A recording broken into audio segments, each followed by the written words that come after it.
Okay. So while you guys think about 2 rumors and 1 truth for your Pathfinder characters, I'll hop into a recap. Jacob, feel free to supplement or take it away as well. But last time on the campaign, we started in about day 3 and shit. I definitely tried. We tried, guys, but we still only got 2 days. I was hoping for like a week, but we only advanced about 2 days. But I think it was still like unneeded and well done session still towards the end. Yeah. But all right, so day 3 started. Did Benji already know about the pulley before day 3 started? I'm trying to think. Was that? I think so. Oh yes. So day 2, he first built the pulley system. Okay, so day 3 was actually like when you guys really started getting to work. So that was like Knox moving the lumber, I think, or shit. I'm trying to Jacob, what happened in the beginning of? Let's see. Wait. Leo looks for more ropes. Nox starts his retraining with Owlbear. Oh yeah, that's what it was. Yeah. And they fish, and Nox gets dragged into the water by the fish. Yes, that's right. So it was a bunch of like people getting ready to do the work. Nox does the retraining. I think Briar. So that's a couple of notes for you, Mikkel, that you missed. Leonard's alignment has shifted from neutral good to lawful good. Briar's alignment has shifted from, what were you, neutral or something like that, like true neutral or something, to chaotic. Wait, neutral. Wait, Nina, were you neutral evil or were you neutral? Chaotic. You were chaotic neutral. Yes. So Briar was chaotic neutral. I mean, that's the closest thing to evil that's not actually evil. Yes. We went to chaotic neutral. I think I slid Briar down to chaotic evil, to be honest. Mm-hmm. Because of what I did to Owlbear. It was kind of fucked up. Owlbear. I did tell he shouldn't spill. He shouldn't spill the food. Owlbear was like, "Oh, I'm gonna take this hot pot that Nina made," and of course it was hot, so he started burning his hands. And Nina was like, "Don't you dare drop it! I made that." Oh, right. You can burn your hands. That is fucked up. That's evil. A little bit. He could have put it also, down. the man is literally mentally not all there. He's mentally handicapped. You could say that about some other people, and they did just fine with the fire. Well, I mean, he's resistant to fire. Owlbear is not. Like, it's also the thing of like, yes, a normal person, I don't give a shit what you say to me. I'm gonna drop that thing as soon as I realize the mistake. And I apologize for it later. But like, I'm sorry I ruined your crab pot, but I'm not gonna burn this shit out of my hands for it. But then, like, Owlbear, he's gonna do what you tell him to, and he did. So okay, that's one of the reasons at the beginning of the last session I slid Briar down to chaotic evil. And one of the things that I mentioned was like, it doesn't matter like really what you say, right? Like unless like you can have somebody, it's creepy if somebody's like, walks around saying like, I'm gonna kill the next person I see or whatever. But until they actually do it, are they evil? No. So they're just a little weird at that point. So it's all like just based on the actions, what you guys actually do. And Leonard, he might say things, and ultimately Leonard has always made the lawful good action. He always did the right thing as objectively as I could see it. Okay. I mean, in my mind, he just did like the right thing, like the good choice, not technically lawful, but I understand why you would see it like that. Well, for now, because there is no human contract, there's no social contract of rules to be quote unquote lawful yet. Well, But there is. He's the captain, so do what I say. well, you know what I mean. Like in a what? So if he's like saying, And he- "Let's kill everyone we see," that's lawful. Well, I guess yeah. You. Once again, killing is not lawful or chaotic. It's a I set am of the rules. law. He has done the whole, I'm the captain. Oh, give me the chest. My rule, my law. That's lawful. Well, I don't think he's. But that's the thing. Not really. I would just, Leonard like- isn't my rule, my law. He's just filling the rule. He knows what a captain should technically do, or he thinks this is what a captain should do, and he's just filling those shoes because no one else is doing it. The ideals of law. But it's very opposite to somebody like Captain Harrigan, who is like, you follow me because I am the law on this ship. And then you see the type of characters and behaviors that generate from that type of mentality on the ship. But I feel like Leonard has been fairly even-tempered and kind of diplomatic as his character is throughout the time. But as any leader needs to, somebody needs to take accountability for it. Somebody needs to make sure everyone is doing what they're supposed to be doing. I kind of try to do that with the rations. Like, who doesn't do work that day, they don't get the extra ration. They just get one per day, but the other was doing work, so they don't have a chance to enforce it. I will like to say though, Dante, heavy is the crown, the burden of the crown, right? Like it's like you start taking away rations, then they're only going to blame one person for that. Which would be Dante, or which would be Leonard. But anyways, okay. Which would be Dante. The player. Point to the sky at this nerdy guy with glasses and a mustache looking down at them. You son of a bitch, give me my food. Let's sacrifice Leonard to appease the so I think Muna was also, dude, I am drawing a blank. So Briar, what did Briar do in the beginning of the third day? First, Briar tried to open the small chest with Benji. They failed at that. Oh yeah, they failed that. And after that, Briar went hunting with Rosie and Zendara. I would say more gathering than hunting. Yes. But they are the damn only it, ones. Millie. They are the only ones that know about the fox shape. Oh yeah, And Briar they did turn don't, into a so- fox. I think with all the weird shit Leonard that's been knows happening. that you have a fox human form, but not like a fox form, right? What? Like, I guess it's more about they think that in a magical world, it's probably just magic, right? Like they're just thinking like it's a spell that you cast instead of does that. Yeah, right. It's like I think it's literally called fox shape. Beast shape. Fox Oh, shape. fox shape, but Kitsunes have something actually called fox. Oh yeah, shape. because it turns them into a fox, but it's Yeah. just a bootleg version of beast shape. Yeah, like druids. It's a Druids have bootleg the- version of beast shape. Is it called beast shape or is it shape ship? Beast shape. Beef shape.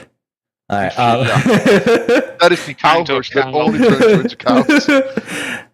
Okay, so and then Benji, I believe, was just kind of working on the pulley system, Yep. and to kind of just to summarize everything up, what really happened in the first day or so was people were still trying to work on the ship or their situation, like finding food or trying to get off. That's really what happened. It was the night of the third day where it's starting to get damn. So more heated. Night of the third day. Jacob, what happened later that night? I don't Anybody remember? Oh well, we can just make shit up then. I mean, Is there that was the feud when it started? When No, when the the feud summon- started at the end. towards the end, the night of the fourth night. I'm pretty sure when you guys were playing D&D. Was that the night before then when you guys were playing the D&D? No, the In the D&D longboat? came like next night, I think. What? Yeah, it's funny. Running joke. Yeah, it's like so we Cog have was the Muna and Benji. Oh, so the night on the third Cog was the DM. Can you imagine Knox being the DM? Right. So And so a great monster came and he Roll ate you for all. initiative. no, it's like you're on board the Wormwood. Cog, you are Cog. It's just Roll like for roll for initiative. No, not that. no. Everyone just plays themselves. It's like he's just telling a story about what already happened to all of you I mean, guys. essentially, Tiny Tina's Wonderland Yeah. is what you're saying. Yes. Yeah, pretty much. Okay, so you guys. So that's the night. That's the night where Benji and Muna are chilling. Benji, you like after disappointments, I think, because wait, okay, this must be actually the second night. So the first night, how it goes is Briar is desperately trying to open the small chest up, and throughout the night, Briar finally, like, I think, was that later? I don't remember what happened on the third night. Maybe I would nothing. say that Maybe we just desperately, but I was just looking for some. you were desperately looking. I mean, just come on. It was I was like, maybe I want to wait for Benji, but then like the roll needs to be high, so doesn't matter anyway. What do you mean find it doesn't myself. matter? It's gonna be significantly easier if Benji does it for you. Like you literally had to roll something super high, which you did, which was the crazy part. But anyways, I rolled a nat 20. Yeah. this last It was a session, good night for nat 20s. We rolled a lot of nat 20s. Like Anna and I did. I don't think the other. We rolled twice, right? Each. Yeah, of I the nat 20s. rolled 2. You rolled rolled 1. 2. Yeah. no, it was good rolls. Oh yeah. So, and I think Briar, you were looking around, and the Well, first not nat the 20 was the map, like a map, which then we won over the Iron Fence Company to the west of you guys, Blood Coast way to the east, and then that's I think also wait that was also later too. Shit. Wow, everything just happened at the tail end of the episode or the session. I just don't understand. I don't really remember too much about the first half because it was just kind of like a lot of survival stuff. That was fairly, that went fairly quick. Yeah, that went fairly quick. So we like survival. A couple of things happened ship before stuff. the last day was the arm wrestling thing where Rosie got her hand fucked up. I still No, think that that's was, 2 sessions ago. That was 2 sessions ago. I was there. Yeah, Oh, like we're just going through. yeah. The last session, you mean? Yeah, but I don't remember what happened in the first half of the last session. To me, I think it was just survival stuff, like roll for survival, ration stuff, Yeah, pretty much. and then ship like fixing stuff, and that was it. And so at the end, and so the start of the fourth day, what happened was they like Benji set up the pulley system. Everyone started to like pull again. So you guys did the same thing you did on like the second and first day. Skooga, Leonard, Knox, and who's the fourth guy? Albert. All on large on all that, and then bull strength on 2 on Leonard, Knox, and they pulled. So I gave Benji the option. The pulley breaks again, but you get another 5 feet, or just nothing happens. Just because it wasn't like it's not like the strength checks weren't high enough. And so Benji decided, no, like let's not have a break so that he can further improve that. Briar, I think that's when Briar went looking for the map and hunting and stuff. And then Muna. Oh, wait, that's when Muna, went out and got some food. No big deal. We kind of glossed over that. And then that's when Briar opened the chest with a nat 20, crowbarred it open somehow, and found a light crossbow in there. Na, do you remember what that last crossbow did? Yeah, hold on, I've got the thingy saved here somewhere. But essentially, I do want to it preface. shoots water bolts. Yeah, I do want to preface this. They didn't want to go to Muna to identify it because Muna sucks at identifying things, anyways. He does. Yeah, he does. I just keep failing, and I'm like, shit. Like what? But Benji hit a nat 20 on his spellcraft. So that was the first nat 20 that Benji did that session. And so it was like a drama with the ring. It was a scientific. Well, that's later. That's the scientific version of spellcraft where Benji was testing the crossbow out. It shoots water bolts, and it's an ambushing light crossbow as well. Yeah. Precision damage 1d6 for people who are surprised, flat-footed, or like sniping rolls. Okay.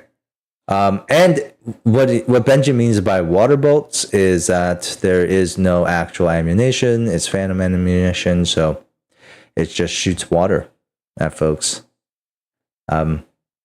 Should we make it non-lethal? That's actually a good question. Benji, do you want would you want the crossbow to be non-lethal damage and just like kind of embrace? Kind of imagining it like water bending, but like the water goes like not a shot of ice, but like it's like solid when it passes through people. So I think it would be lethal.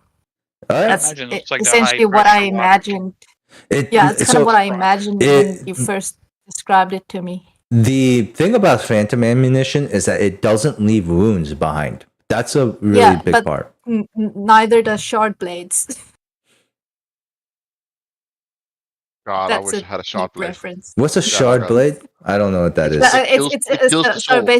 It's basically it kills without leaving a mark. So it basically they're a Brandon Sanderson fantasy weapon. I'm just being a super nerd now. I approve. It's kind of like how in Dishonored there's also an ability where you kill enemies and then there's nothing that remains of them. So instead of like the whole body disintegrating, it's like it's a phantom blade. So it kind of like just snaps off the life force instead of causing physical damage. But it's like you can touch the blade? No, you can't touch the shard blades. The shard blades they're weird. Like if you touch it and accidentally give yourself a small little prick, does that you die? So essentially, if you cut yourself with a shard blade, like say through your finger, you essentially lose all function with that finger. Wow, that's a fucking terrible. So weapon. If you like say slice through someone's leg, they lose all function in that leg. It essentially does like soul damage, like if you imagine like your body. So that's or nerve damage. I automatically, as a male, thought of my willy. And I was like, wow, that would be one of the worst sources of torture. if someone was like, I'm gonna shard blade your dick, dude. I'll tell you what you need to know. I haven't actually cut off. Well, yeah, I guess. I mean, I'd still tell them any threat to down there. Well, I'll be like, all right, I'll give up the secret. But anyways, okay, so.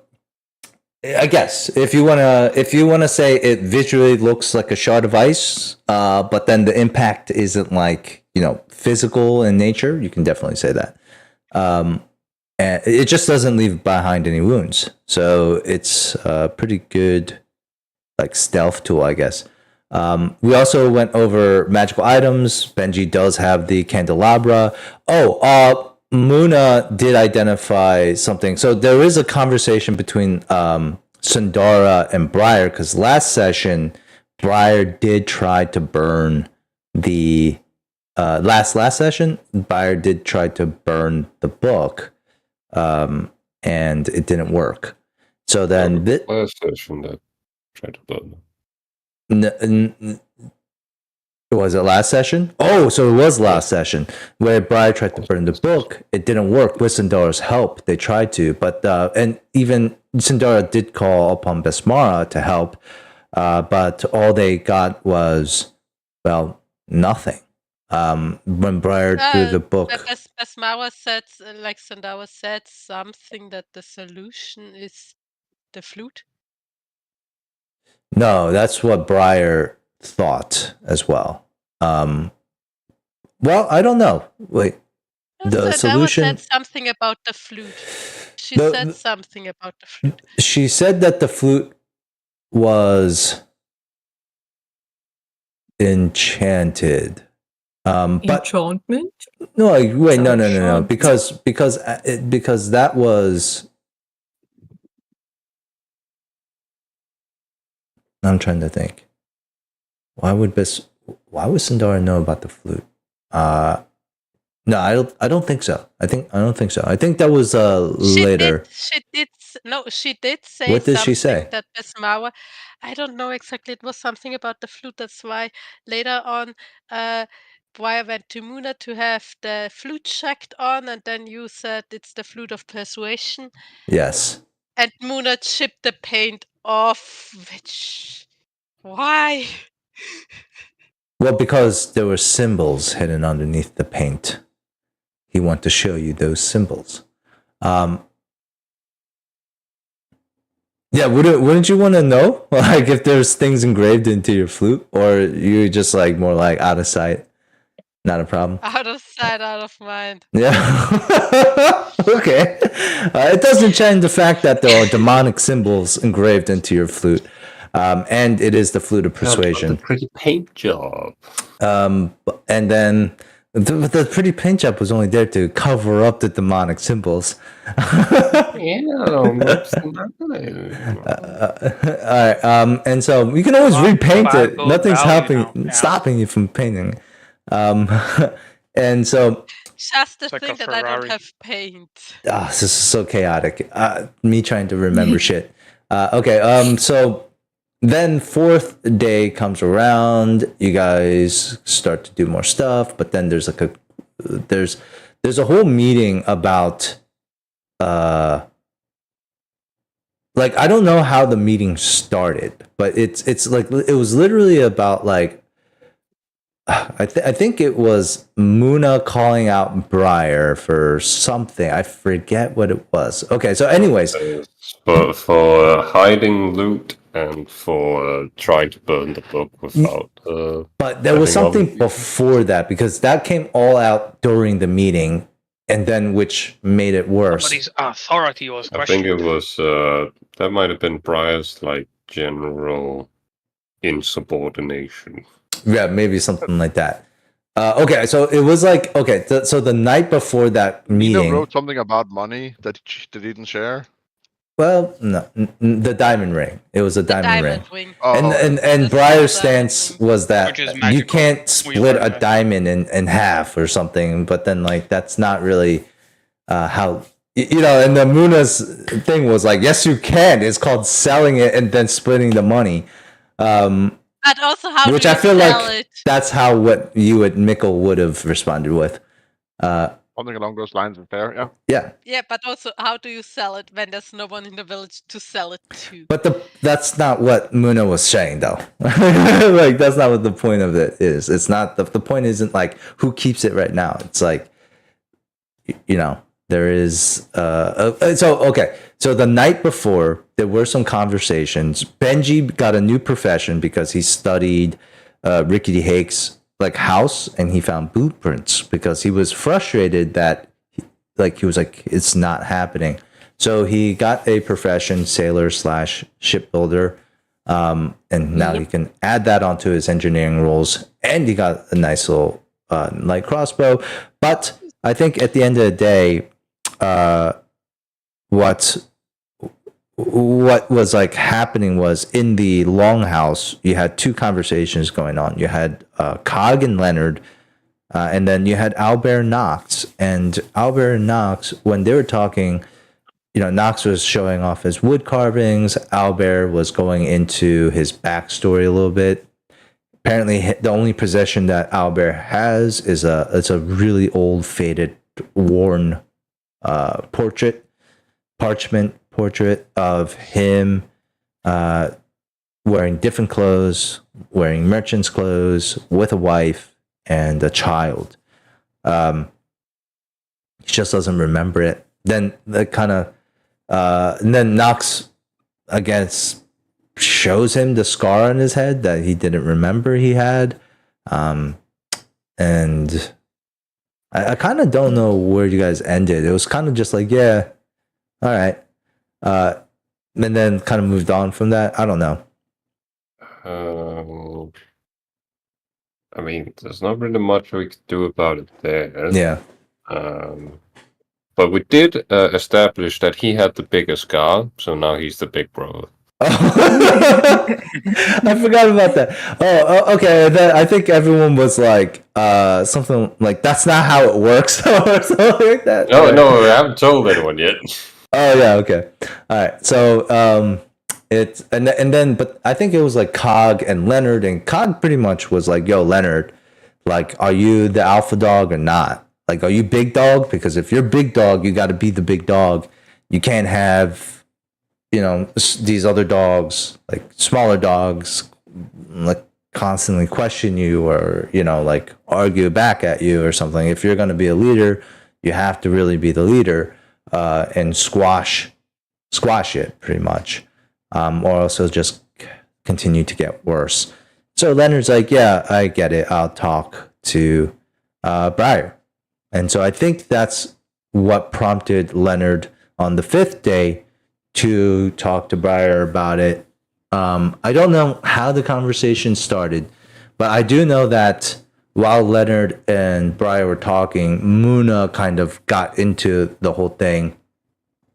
And throwing gasoline on the fire. Yeah, like he kind of escalated everything. Like he was calling out everyone that he needed to call out. And what did I call out? Just so I know what I've been talking shit about. So you called out Briar's insubordination to the group, right? So like the whole thing of Muna's stance was that he pretty much what he said was either you're with the group or you're against us. And of course Briar was like, I'll run away then. And then Muna's like, we will find you and deal with you then. Like, we're not, like, pretty much it was just like, and he's right, like he was like, you think you can run away from us? And so it was more of like a thing where he was like, and now that I think about it, it was literally bad cop, good cop. That whole like psychological thing where Muna was literally being the bad cop and Leonard was being the good cop, where like, like they both had the same type of message, but how they were going about it were so different. Like, so Muna was just throwing more gasoline onto fire. He was calling people out. He was calling out how, like, so, but when the biggest thing was when Briar said that they burned the book without telling anyone. So it started with the diamond ring. They're like, we don't care about the diamond ring. It's the fact that you didn't tell anyone about it. And then it involved to the book, where it's just like, that's even worse because that could have had significant repercussions that you just didn't know about. And then Briar was like, it wasn't my idea. Sundara offered that tip. That's why we did it. And then Muna was like, no offense, Sundara, but you're a fucking cleric of a pirate queen. Like, what the fuck do you know about magic? Which is very true. But then that's kind of where the divide happened now, where Rosie, and then they're talking about leadership, and then Rosie was like, no one ever made Leonard captain. And then so they did a vote to be Rosie to be captain. And only Briar. No, first we asked if Cog wants to be captain, and Cog was like, oh, fuck that shit. I don't want that responsibility. And then we asked Knox and Benji. Briar kind of said like. Oh, they asked Knox. Knox went up and whispered to Benji and asked him, "Could you do it?" Benji And was then like, Benji was like, hell hell no. hell no, bro. I don't like this shit. Like, leave me in the shadows where I belong. I didn't see light until I was full grown. And so like it's not the group is like split kind of, right? Like Cog, Muna, Skuga, Leonard, Nox still kind of in the middle, but didn't vote for Rosie. But you know, Albert, they're kind of like in the middle.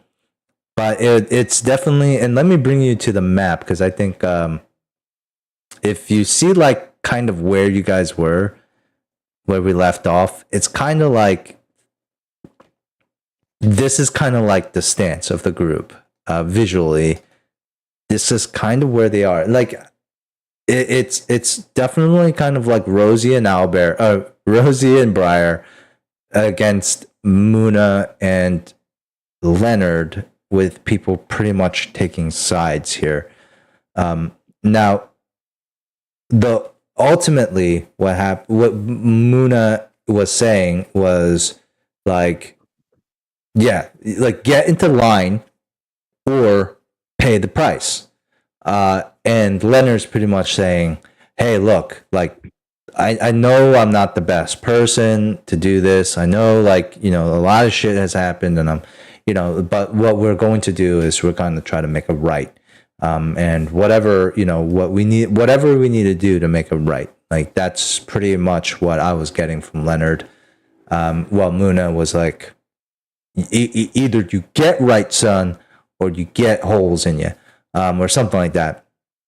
And at the end of the day, like while that's happening, am I missing anything here during this point?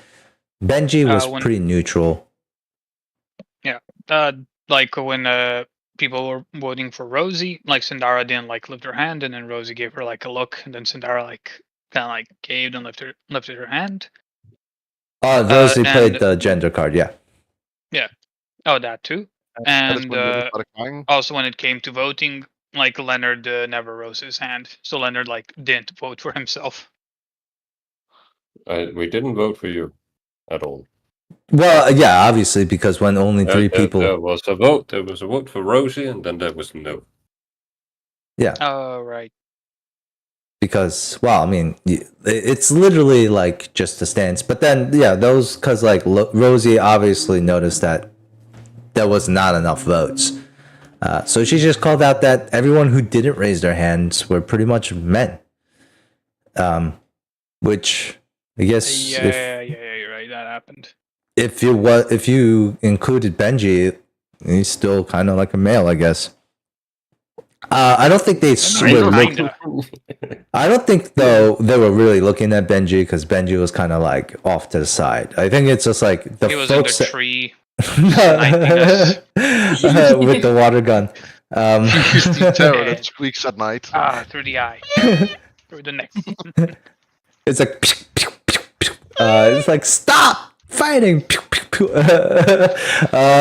And then I really I think it ended kind of with like this whole thing of they're not trying to Leonard is not trying to be a dictator. Like it's not trying to be like we're not trying to be like this group like you have to do things or whatever. It's all about most like if we're going to be a group, we have to act like a group and just start sharing stuff and working together. Because that's what Muna is really trying to do is to get you guys to work together so that he can get off the fucking island. And so that's pretty much what all that's happened in the last session. Did the diamond, what did we land on with the diamond ring? Does Briar still we tried to identify it. Fucking Muna, you fucking suck. Well, but we have one fucking intellect user. I'm charisma based. And then Leonard was like, Briar can keep the ring just like to keep it, and then later when we identify it, depending on what the effect is, it's gonna like go to the person who can use it the most. Okay. Oh, but Briar didn't say anything to that. She just like I'm Brian You said she? trusting Nordlander. She, they, him. He doesn't care. Brian doesn't care about pronouns. Yeah, Brian did just ignore Leonard there. So but outside of the game, what we talked about here was what we need to do moving forward here is to either make it worse.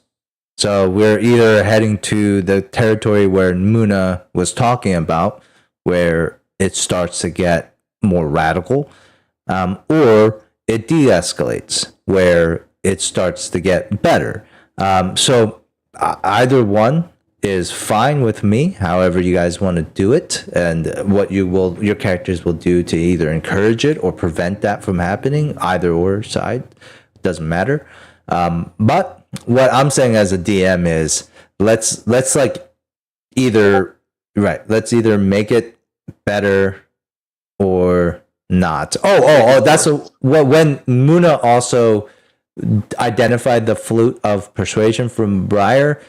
He pretty much said, Briar, if I ever find out that you have used this flute on me, and I will because Google will tell me if you ever did, I'll kill you. Straight out. That's what he said. Makes sense. Yeah. And you. I got threatened a lot. Well, by Muna, yeah. He was. I was apparently really aggressive that session while I was at work.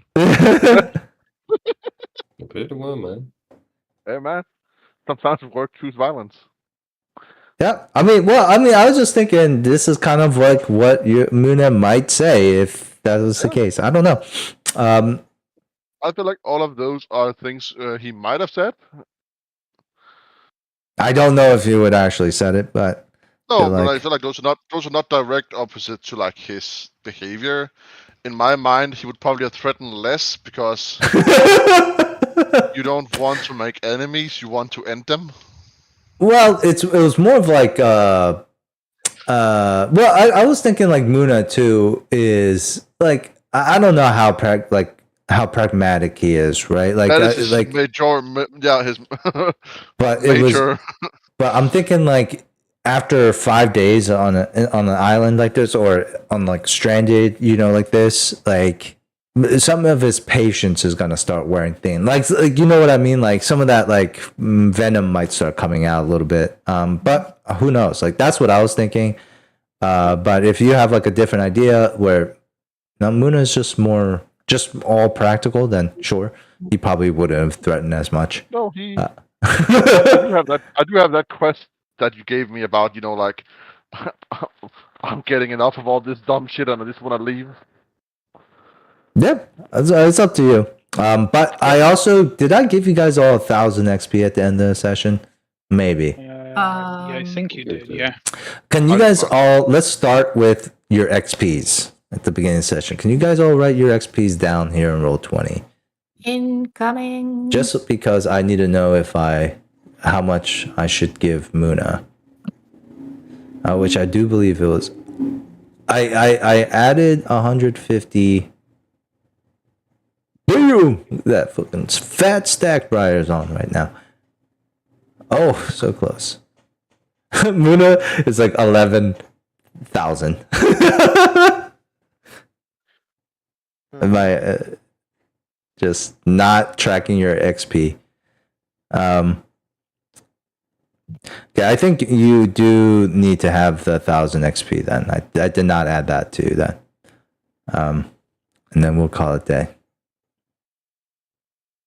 Okay. Well, thanks Fun for the session, guys. We're See you calling next it week. in. Bye. Yep. See y'all.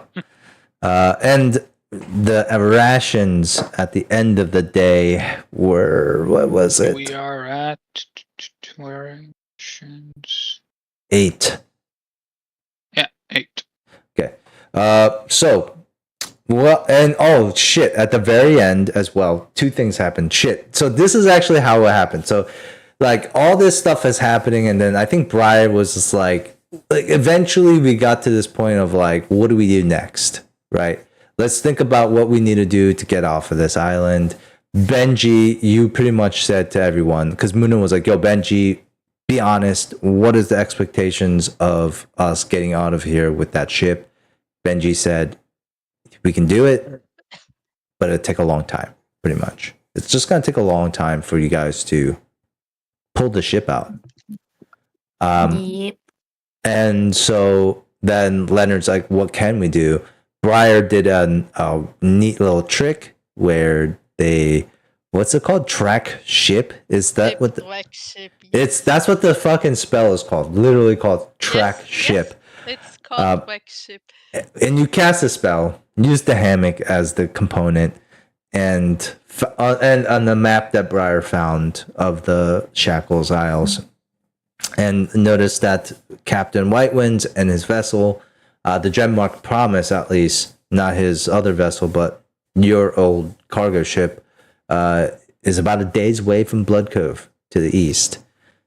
Then Briar also shared the information he learned about what was to the west, which was a company called the Iron Fence Company, which is another front, or which is a front for a slaving camp to the west of you guys. And so then that's when Leonard was like, wait, those villagers, like Benji or somebody was like, those villagers went there. Like, why would they go to a slave camp? And Leonard was like, I mean, if you only have two options, death or slavery, what would you pick? So, I think that's what we kind of ended on last session. So we'll resume. The hammock isn't used up, so I can use that spell with the hammock. Oh, constantly? Like every day, pretty much, Yeah, right? yeah. Nice. All right. Well, that's a little obsessive, but okay. I didn't You're say I'm gonna gonna wake use up it every time, day, track this motherfucking ship. I'm still very much in option of trying to ambush them somehow when they come back. On their way back? Yeah, that's very On their way possible. back. Okay. All right. So let's do the 2 truths and 1 lie, actually. So, Nina, since you did Briar's already. Damn, so chaotic. What was chaotic about that? Well, just because that was almost an hour ago when I said that. So, there you go. That's why. Let me get your 2 truths and 1 lie, Briar. They used their music to charm people into what they wanted them to do before. Before coming to the slave ship, they never really had a need to fight. Talking was the thing they did, like talking themselves out. And they have a love for muskrat balls, as they can be whoever they want to be there and like to play pretend. And this is 2 rumors, 1 truth? Or 2 truths, 1 rumor? Oh, okay. So only one of these are true. All right, guys. I think the masquerade one is true. What does everyone else think?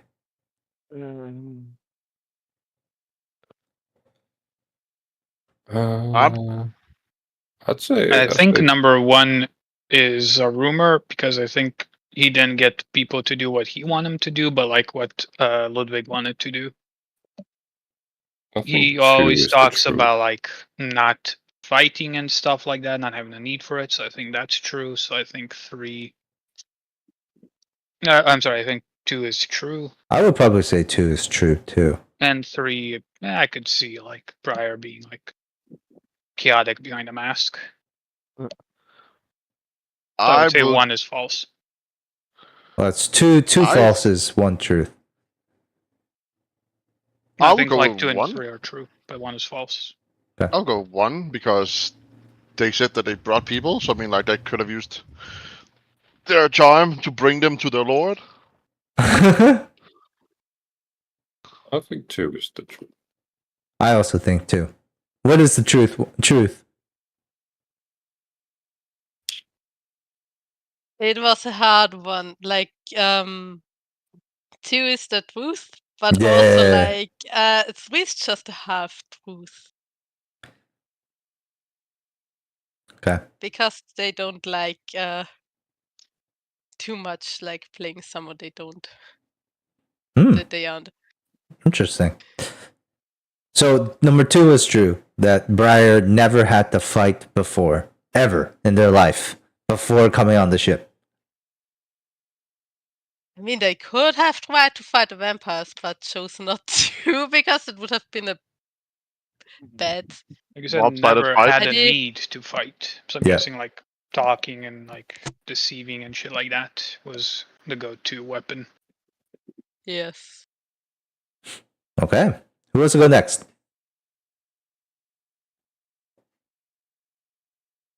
50 XP for Briar. Who wants to go next? I could go. Okie dokes. Okay, first one. Number 1. Benji thinks he's smarter than everyone else.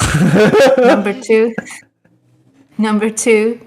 Benji wants to kill his former slave owner, Kyrie Echodire. And number 3. Benji secretly enjoys a lot of the skills he learned while working under Kyrie Echodire.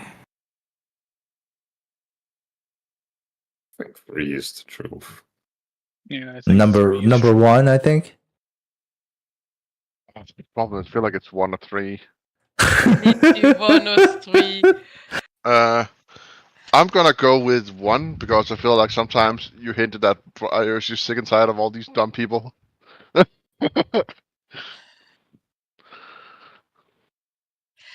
I gonna go with 1. do go with 3. That could be a trick question. Jacob, which one did you pick? I don't think you answered. I'll pick 3. 3 just seems such like a bait. It could be, or it could just be the simple truth. It could be. What's the answer here? So yeah, everyone's right. It is 3. Well, Oh. but Benji actually doesn't think he's smarter than everyone else. I think he thinks there's one more person who is like as smart or possibly smarter, and that's Muna. Oh, I was about to say Owlbear. Shit. No, Benji Secretly. is like Muna. He has respect for Muna because Muna's been sane. Level-headed. Yeah. He's He's been like spitting to kill people. He's been spitting truth, maybe. It's street smart versus book smart. Oh yeah. Yeah, but Muna's very good at presenting intelligence, which is, I think, kind of what Benji appreciates. So he's not like, oh, I'm smarter than you, because he doesn't know that for sure. Whereas a lot of the others are just doing dumb things. Yeah. And he's Makes like, sense. why am I here? But yeah, and then the second one, yeah, Benji would prefer that Kyrie Echodire just disappears on her own and doesn't become his problem. Okay. 50 XP to Benji. Who wants to go next? Yeah. That doing dumb shit is called enjoying freedom. I can go next. All right. Alright. So, number 1. Nox was the meanest bully when he was a kid. That's the on. Number 2. In the pits, Nox was known for his fists of fiery fury. It's... Number 3. Nox is illiterate. Oh shit. Well, number 2. This is a hard one. Yep. Is he illiterate? I don't know, you tell me. I think he read shit, right? Yeah, I remember him reading shit. Not correctly, but enough to be like... Not illiterate. No, it was even in like a different language. Was it a different language? No, it was Draconic. It was the Draconic. giants. Giant, I'm right? gonna say 2 I is the can't right remember. one. Did he look Fiery at pictures? Fist of Fury? I'm gonna say 2. Oh, he was looking for pictures at one time. Yeah, I know that there was that. Was he the one who tried to find a book with pictures? Yeah, I'm gonna go with 3. I feel like it's not 1. God, it's probably gonna be 1 because Jacob is Jacob. I have to go with 3 too because I think it was. Give Nox me who your was lunch looking money. For a book with pictures. Yeah, God, it's probably gonna be 1 just because Jacob is Jacob, but... What's the votes for everybody? Did everyone I'm guess? gonna say the I guess truth 2. is number... 3. I'm gonna say number 2. Alright. Well, the first one was not the truth. Nox was not the meanest bully. In fact, he was bullied. So, Mm. Sure thing. number 2 was the correct one. But they would say Yeah. fiery fists of fury. Yes, you have not seen him. You have not seen him do that yet because it is something that he is reluctant to do. I'm smart. It's very illiterate. That's a really good. And Nox is technically illiterate. However, the way he reads is so fucking slow that he might as well be illiterate. Nah, gotcha. Okay. It's like it takes him like 1 minute to recognize, oh, that's that letter. And then he goes to the next letter. And once he's got one word down, then he can move on to the next word. By the time he's finished the sentence, he might have forgotten the first word, so he might have to start over. And then it just kind of goes around like that. So it can take him a fucking while to read a single sentence, but he can technically read. Gotcha. Okay.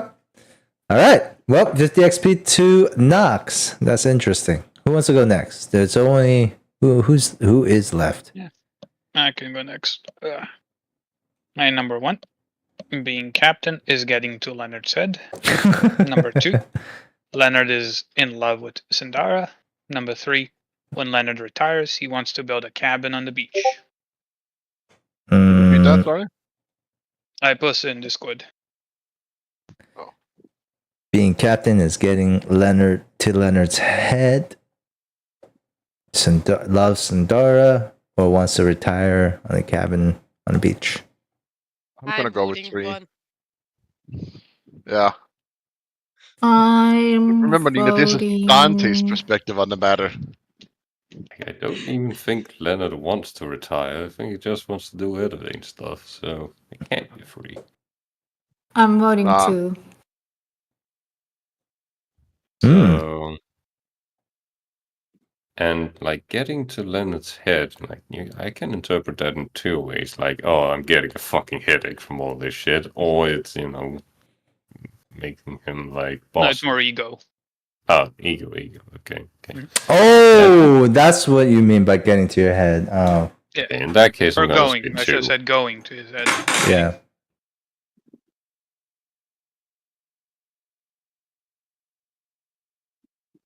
All right. So, what is the answers for everybody? 2? 2. 1. 1. Okay. I'm gonna go with 3 because that's the good. That should be any person's real goal.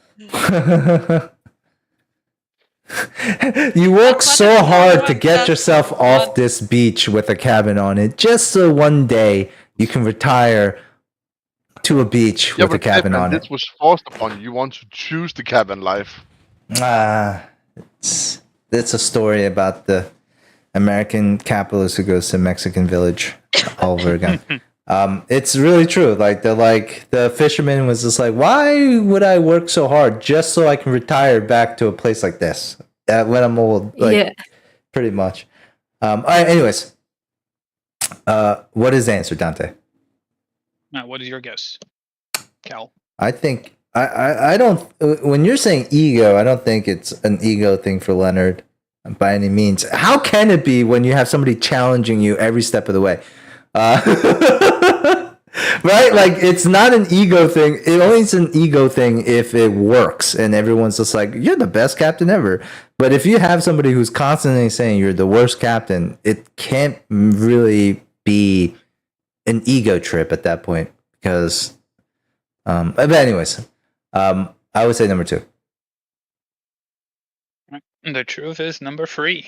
I Oh. knew it! That's so Nice. stupid, dude. No! Dante, why don't you just have Leonard retire here then? You're literally on a beach with a cabin on There's it. no food. There's no easy life. Yeah, after- What? Yeah.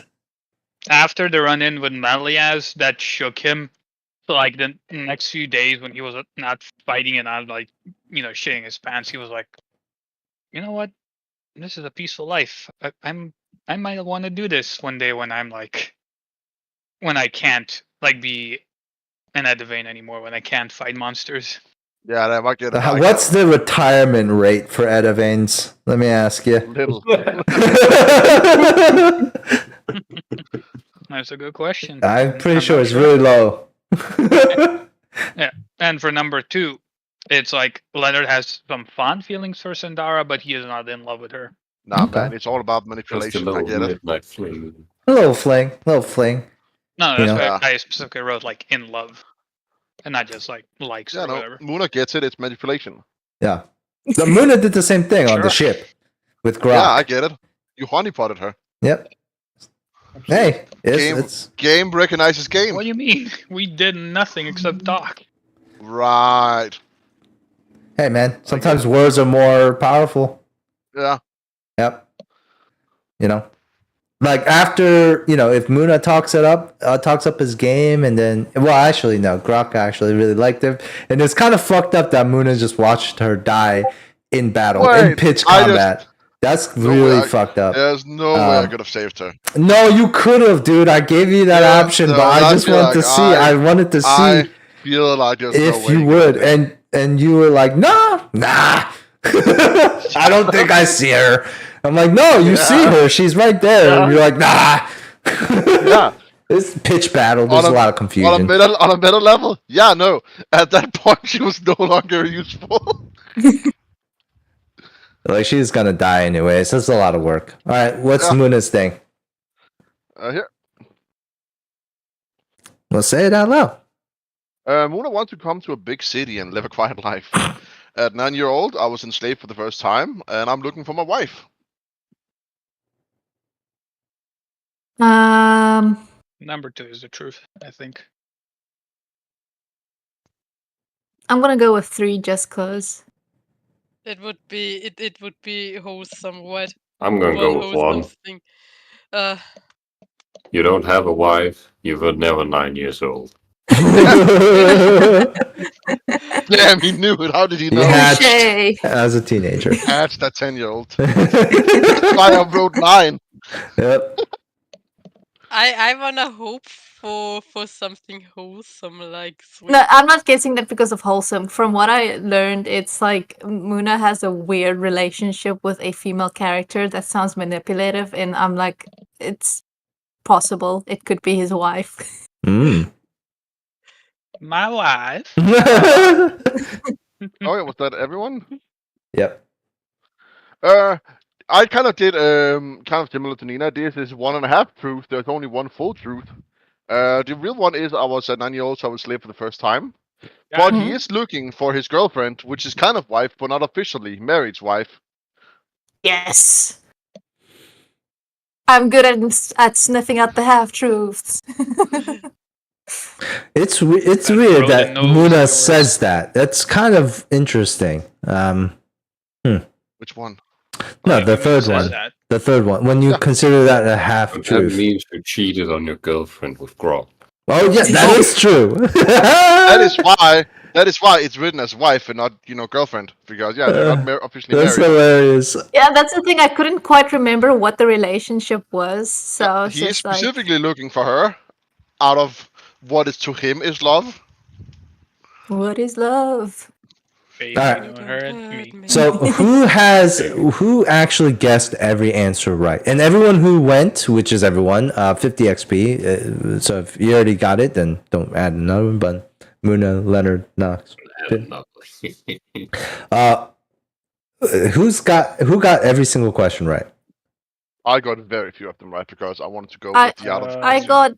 I got the half truths right. So if that counts, I got everything right. If not, then oh wait, no, I didn't get the Leonard one. Never mind. I'm the only one who got the letter. I got Nina's. I got Jacob's. I think I had NA's. I think I only got Leonard's, which was the only one that no one Yeah, else got. NA. The truth was you or Benji secretly enjoys the skills you learned, right? Yeah, that was the right one. Yeah, and I got Munoz. I got everybody's. 100 XP to Leonard. Congrats. Ooh. Wow. Nice. All right. Okay. So let us. Multiple choice was like my go-to testing. I hated it in university because it was so easy to screw up your entire grade. By just 'Cause relying on 50 multi. Yeah, because the thing is, 50% of the paper was multiple choice. And Wow. the way they worded the questions was so tricky that it was just horrible. Like at school it was fun, but at university it became my worst enemy. But I that's the have to trick, say and the university multiple choice questions are fucking idiotic. They're evil. They're evil. That's what they are. They that- also did like a scoring system where if there were they didn't tell you if it's like single choice or multiple choice, so you had to guess. There were some people, some courses that were like, oh, single choice, multiple choice question, like yes, a single right answer for multiple choice questions, and then there were some courses that were like, oh, we also throw in where like 2 answers are right, but if you guess like them wrong, it's like at You have to pick the most right one. yeah, kinda. Yeah. Yeah, I hate those. That's my trick, and I never went to university. Haha! Nice. That's, You were the he's- smart one. that's Dante's secret. He's always wrong. That's my secret cap. Hey, man, broken I'm cock. dumb. Right 2 times a day. At least. All right. Not say if, it's cock. not if it's digital. No, a digital. Well, Digital. it depends on like what a broken digital clock looks like. When I mean broken, I don't mean like unpowered. Wait, a digital one, is that called a digital clock? Well, yeah, Thought Yeah. that's clock what was it's called. just Well, the watch- analog with the Watch hands. clock, it's interchangeable. Oh, Yeah. alright. Well, if it's the American style where it's like AM and PM. Well, that's not American. That's what do you call it? I only know that I use military time, which to me is the normal Yeah. time. That is Mm. also like a lot of Europe 1800. uses. Ah, That interesting. that That's was why I the don't funny like using thing. AM and PM. That was That's the why I funny said, thing like, when Some more I numbers you gotta know, man. Yeah. You only I have to go 1 to remember. 12. I remember the first time I talked with Carl, I used military time, and he was like, "Are you from a military family?" Oh yeah, because that's the only time I see people use it. But I used to use it a no, lot. I it's- was in the army, so I was like No, 1800. What are you like?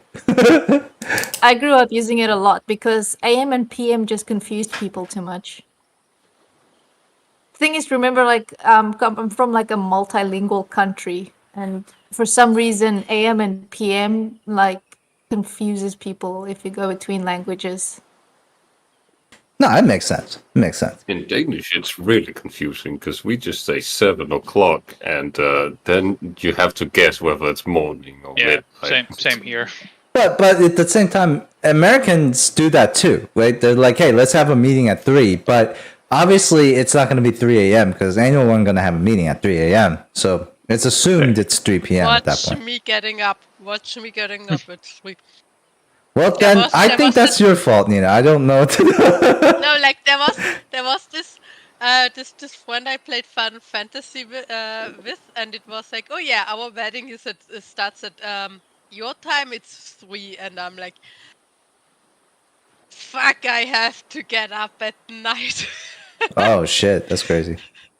That you would do that for that. Have work. I did have. I did.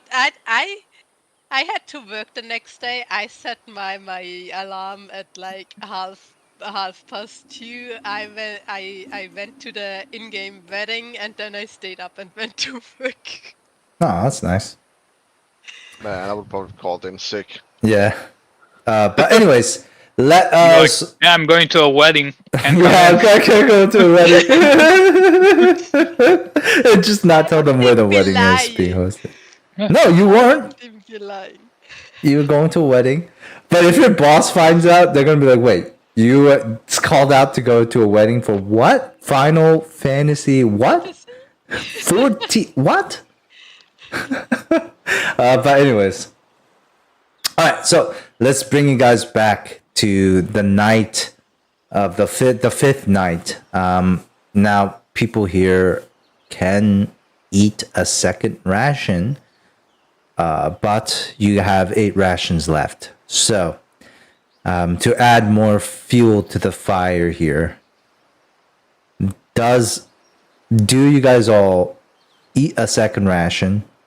And Oh What yes. do you mean eat a second ration? Do we eat 2 rations a day? For Yeah, morale it's a thing reasons, for morale. yes, but you don't really need. Anyone can survive with 1 ration a day, but there's no real negative for just having 1 ration a day. There's no like mechanical negativeness, but over a long time, you will see morale begin to drop. So it's up to you. I'm eating Leonard a has second been only ration doing Dream Fist on himself. Why are you eating a second ration? because I can. Briar's just gonna Like, troll. away. Did Briar do any work this day? Briar, I don't know. I don't Briar's remember. fucking undead. Yeah, but they're only being fed because I of his did spell. try. I did try to find food, but So for the 5th day, I don't remember. So let's just say in the morning I wanted to drive to get I food mean, for on a the 5th muscle day, hot. we tried. Is that the day we tried to pull the ship? Yes. no, that was day 4, and then this is the Day next 4? day. Yeah, this is the next day after that, where you guys are trying to determine kind of like what to do next. Especially with Benji's revelation of like, hey, even with the pulley, it might not be enough, or it might just gonna take too long. So I would say we're like evening time. All right. The whole day has been kind of spent in the morning gathering food. That's kind of why, like, that's what you guys were doing. But I would say towards like the evening now that we're here, it's like people have just been trying to figure out what to do next. Like, what's the plan here? So after like 5 full days stranded on this beach in Rickety Squibs, I think now you guys are reconvening to just kind of figure out what to do next. So at the evening, I want to open it up to a quick interaction between all of you and the group and the crew, just to kind of figure out, okay, what's the next 5 days going to look like? Are we going to go back to what we've been doing? And so if that's the case, we'll fast forward the time, or are we going to figure out something else? You know, if we wait here long enough, maybe other ship will come. Yeah, but do we then take passage with that other ship, or are we going to, hopefully not, steal that other ship? I am sure if we ask very nicely, and maybe pay with gold or something, they will let us on. Hmm. Not everyone is that nice though. Yeah, but it's an option. I think we could keep our eyes open. Didn't you say confirm that like there was like either like west was where our ship is, 1 day's travel? No, not one No. day. Many days, Oh. weeks even. Oh, so what was the other one that was nearby? Like there was 2 things, right? The Slave. Oh, Yeah, someone wanted to go and punch those slavers, but I don't think it's a good idea. why not? Maybe if do you want There to might not run? be enough of us. I mean, we could always do guerrilla tactic.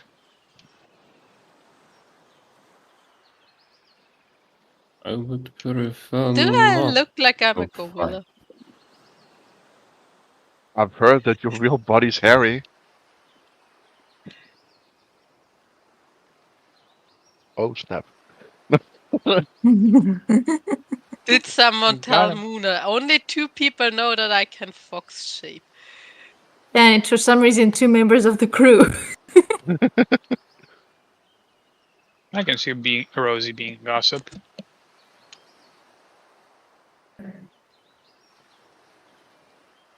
But she gonna gossip to Moon. By the way, I mean it was a joke.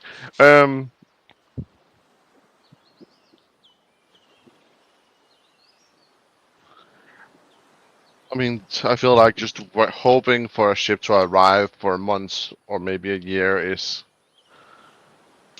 Will we try and get our ship to work whilst waiting? No? But I was gonna say didn't that we can didn't try. Briar said that would be a very slow endeavor. I didn't say anything Oh, sorry, I meant about a ship. Benji. Too many bees. On the map, It's two B's, man. That's one more. On the map, is there another harbor within traveling distance from us? So, Briar, you're not like the map that you have. It doesn't really indicate harbors too much. Like it does in the areas, but I think all of you understand like these areas right over here that you're looking at, where your area that you're in is very underpopulated. Okay. Well, here's my suggestion. We find civilization inland and then get some form of transport from there to a harbor where we can get a ship. But we need a lot of gold for a ship, and traveling expenses. Well, that would be something. So it's what I can think of. And you mean going through the jungle? Yeah, unfortunately. I mean, we could maybe like try and find a safer route through the jungle, but I think if there was a safer route, the descendants of Rickety's Cliffs would have went there instead of the slavers. yeah, I'm not too fond of the slavers idea, to be honest. I mean, I No. could check the situation out, but Neither am I, but I'm just thinking like people who willingly go to slavers instead of risking the jungle probably know how dangerous the jungle is. I mean, we encountered that one big dinosaur that almost wiped us out. I'm willing to bet there are more. The thing is, from the way the land looked like on the map that we had back on the ship, it looks like we would be in there even longer than we need to go to Blood Cove. So Y'all want to look at the map? Yes, please, and thank you. like that would be meaning like we're gonna spend months in it. And I'm not going to spend months in a jungle where we don't know who's there or not. Oh, damn. I'm just waiting for the map to load for me. It's gonna take some time. Gonna take some time, just a little minute. Like- Yeah, I feel like you guys can go into the jungle, but I'm going to stay on the shoreline because at least I know I have water. Take some time, just a little minute. Everything will be all right. And then I put the map in the Yeah, I chat. saw things. Welcome. Well, we don't know if we go north or wherever.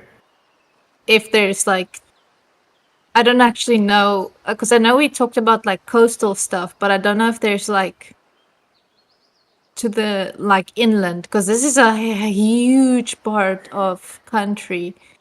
So the odds of there, I don't know. Yeah, but we also don't know, so maybe we would just like evade any village that's there because we don't know it's there. Raid? Evade. Evade. I'm just like, I yo, think she means just more like pillage and just plunder. miss by chance because we don't know there's a Yeah, village. that I do Gotcha. we agree. evaded by accident. I do agree that if this is all the information we have, going inland seems to be a near impossible task. Like at at one point it might just be better to travel coast side towards the Blood Coast. Was that over here, or like just? No, No, the to the Haven right. thingy. And that was where the slavers are. No, slavers are somewhere to the left, I think. Oh, The slavers are somewhere here. just to Blood remember, Cave, what is? Yeah, what is Blood Cave? Blood Coat. Blood Cave is there. Did you see that ping to everyone? I think it's a port. I'm not 100% sure. It's all the way on the right lower. See, that's a really, really long distance away. That's like we're gonna be spending session after session after session of just walking. This is gonna be like Lord of the Yeah. Rings. We're going into Mordor. I'm not in for a lot Unless of we the just Wings fast tempo. forward it, that is an option. So, what was Goat's head Just- again? I would just be walking. Oh, through do you see that water on your before map? I Shit. walk. Yeah, go ahead. That's Ambrose let you guys know about that. That was an option for you guys to land there. Oh yeah, Pre-rickety squibs. Because that's closer. I don't know how we'll hop islands, but that's closer. I just can't imagine that this huge ass continent has nothing on it.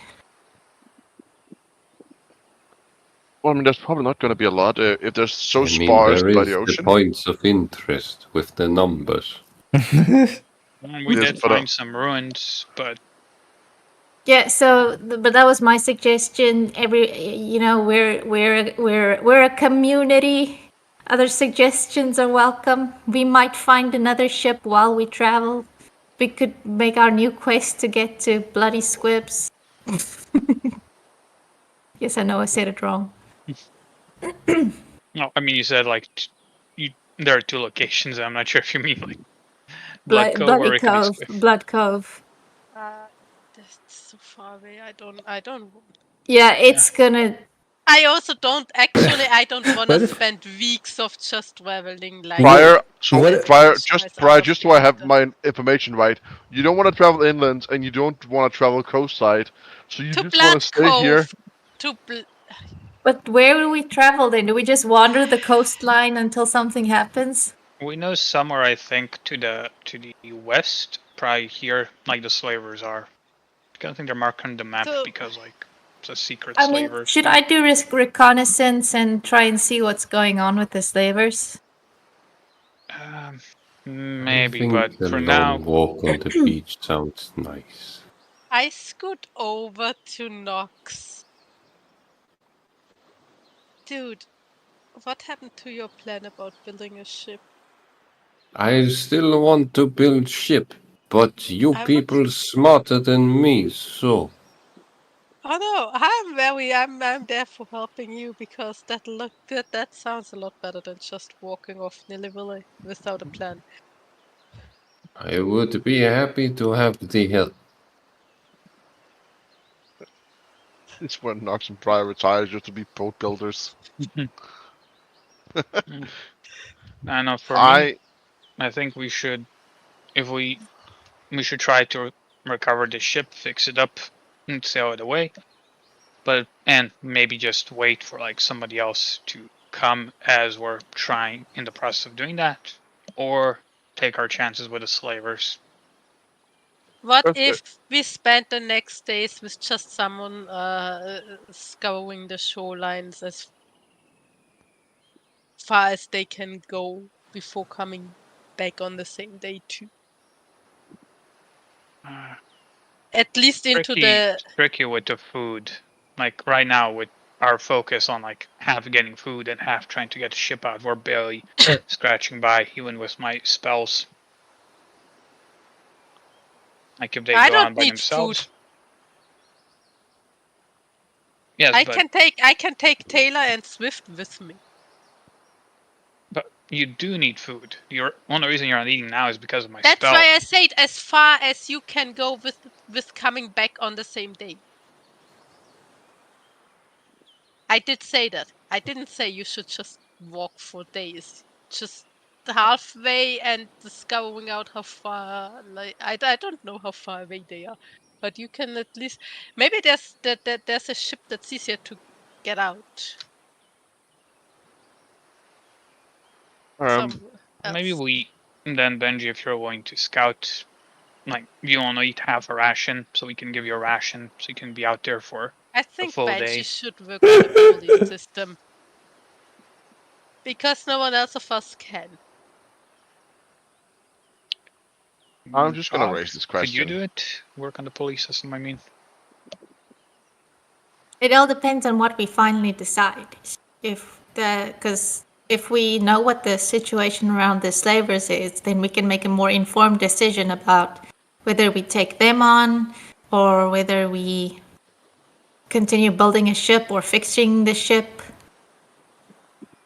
Okay, I mean, here's the thing: the way I see it, I feel like there's no reason to investigate the slavers.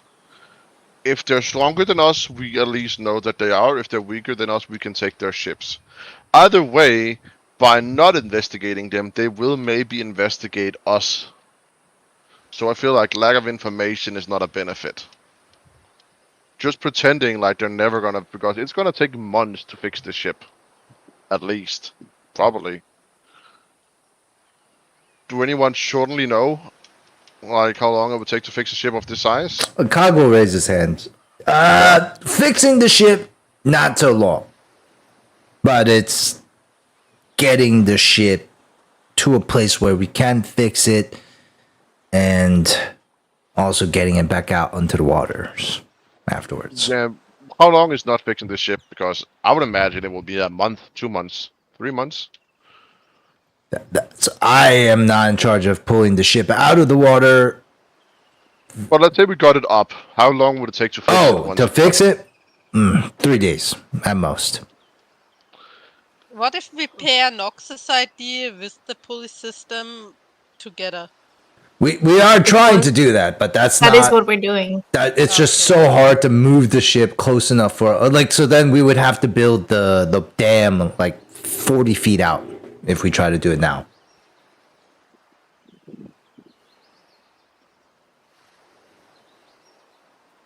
Which that might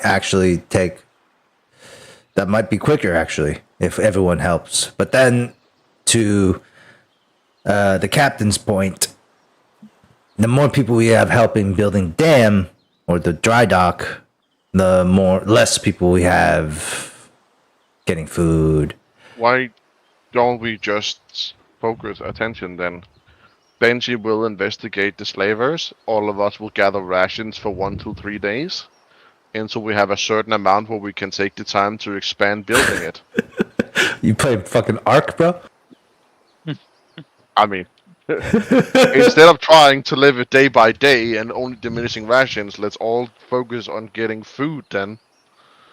And then we can build. But I wanna. That would also be part of the rations. I want to go look for food. Who said that? Cog.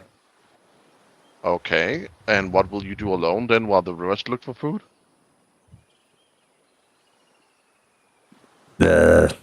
Sleep? That's a great point. What would do if all of us did it? But a lot less talking. Fair point. Also a lot less eating. Oh, I guess it's up to... At least that's the way I see it. This will be the most optimal way, instead of splitting our attention and failing at both tasks. I think it sounds like smart idea. Maybe. I only understood half. Well, Is it I good agree that with only one person goes to scout? Oh, who else can keep up with me? That's the problem. Yeah, and plus Benji is much smaller, stealthier, much easier to spot him than pretty much anyone else. Maybe He's also smaller, Rosie. which means he's a mouse. So he's like an. I am not a mouse. Mouse fork. So an easier target for like. I am offended. I do.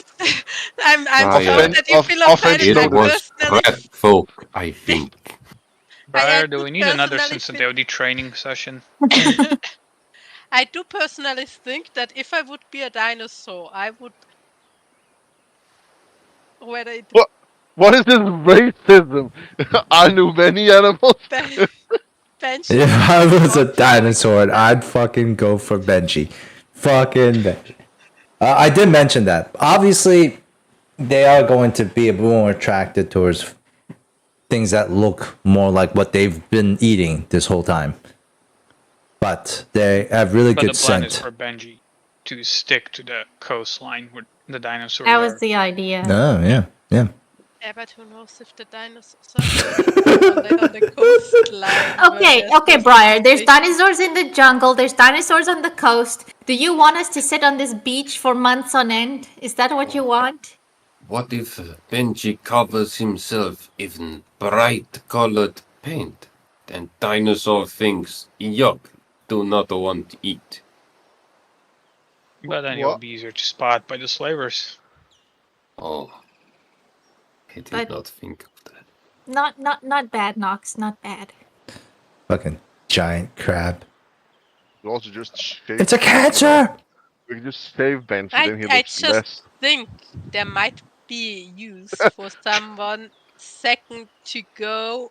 They don't need to go all the way to the slave thingy. They can stay back while Benji Luna. scouts that out. Your friend, Yeah? Guga. Hmm? He can go invisible, right? No? Well, he's good at sneaking. Yes, I can. And he's just talking. He's just talking to Aglo to Muna, and he says, No, you can't. You cannot go invisible. "Yes, Okay, I but can. he's sneaky, right? I can He is send fairly me in. sneaky. No, yeah. I Yes, believe I he can. can be very sneaky. And said Aklo, and no, you can't be invisible. I'm pretty much invisible. Well, how about that? Skuga comes with me when I sneak up on the slavers. It's a dirty reconnaissance. I'm not even gonna go close to them. I just want to see what's going on. We can do this. I mean, I have to stay near because the Oh, range that's to which, I mean, it could be some range, but the range to which Skugu is manifested in this world does require me to be kind of nearby. Well, Also I mean, not true. totally true. Stop it. Also, yeah, I can. I mean, if that is what we do, I mean, I'm okay with being part of stealth team.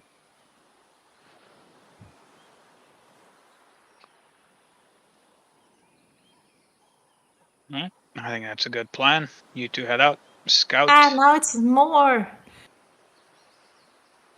The rest Now of it's us. further.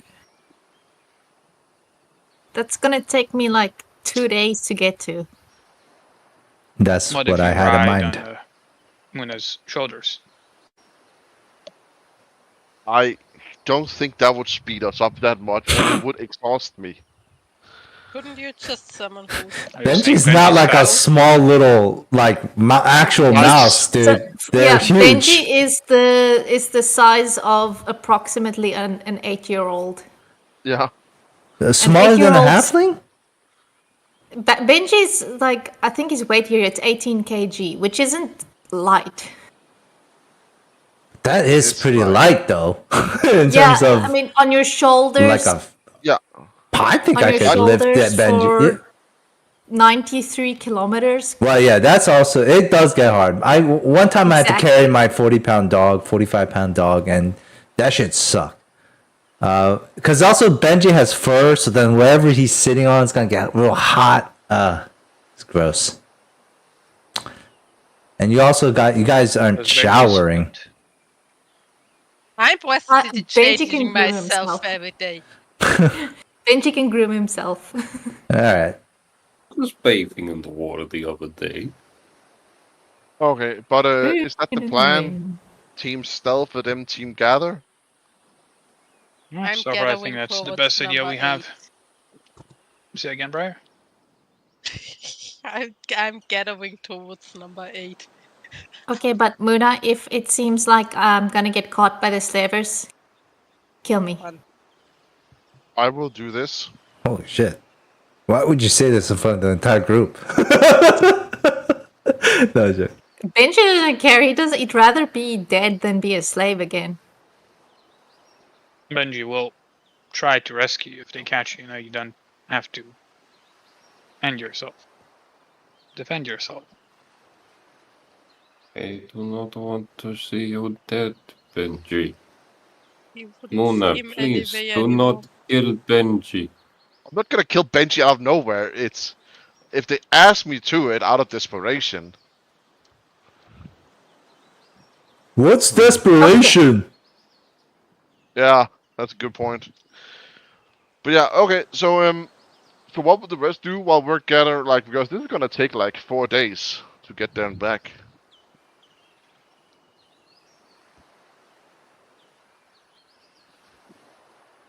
Sorry, say again. This will take 4 days for us to go there and back. So that would be 2 rations for Benji and 4 for you. So that would be 6, which leaves us with 2. That's not doable right now, so we should spend a day or 2 at least to build up our rations. I agree.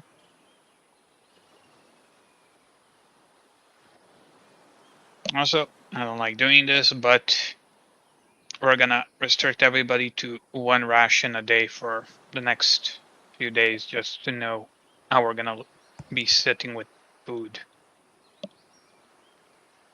Go ahead and roll me a diplomacy check.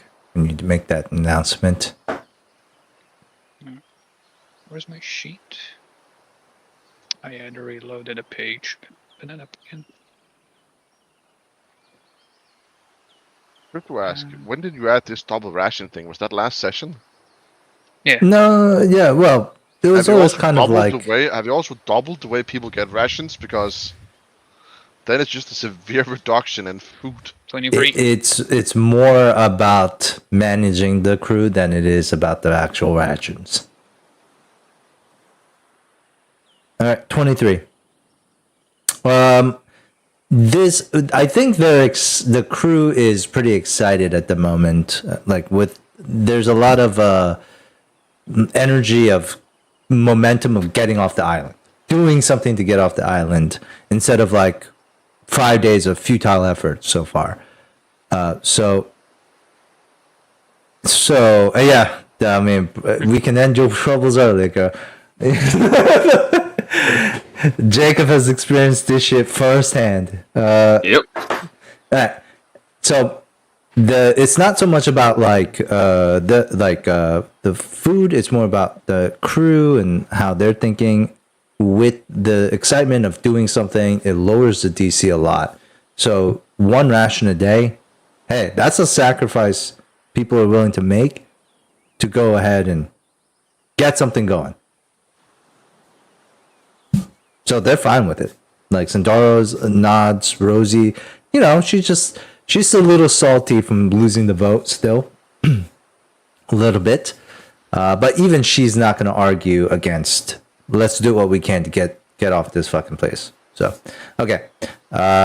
With that, the group starts to kind of, I think Cog will kind of raise his hands. He's like, hey, so, I mean, what about us who aren't really good at the whole, like, gathering food stuff? Don't worry, Cog. I am not good at it either. I just do what the rest of them do. Look, I'm just not really good at that stuff, okay?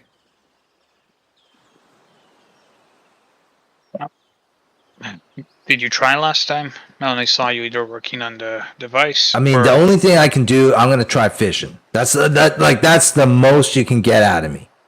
Yeah, that's good. All right, that's all I'm gonna do then. All right, that's it. That's it then. I'm just gonna Be fish. careful, some of the fish here are strong. All right, you got pulled in. That sounds impossible. We're at a shore. How can a fish that big? be by the shoreline. Knox, you're probably thinking about something else. No, it pulled me in. I had to punch it, and it swam away. No, I mean, think about it. A ship, like, look how big you are. A fish pulling you, that fish would have to, like, how, I don't know, there's smarter folks. I mean, that fish would probably have to be, like, pretty big. There's no way. Maybe I didn't get pulled into it. No, you probably didn't. You probably fell, but it's okay, big guy. Being gaslit. Right. You're right, of course. There could be no fish like that. There wouldn't be.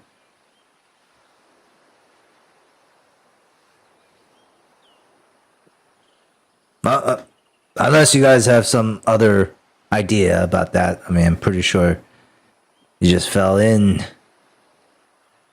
So, I guess I'll get to Sounds fishing. right. Like, when do we start this?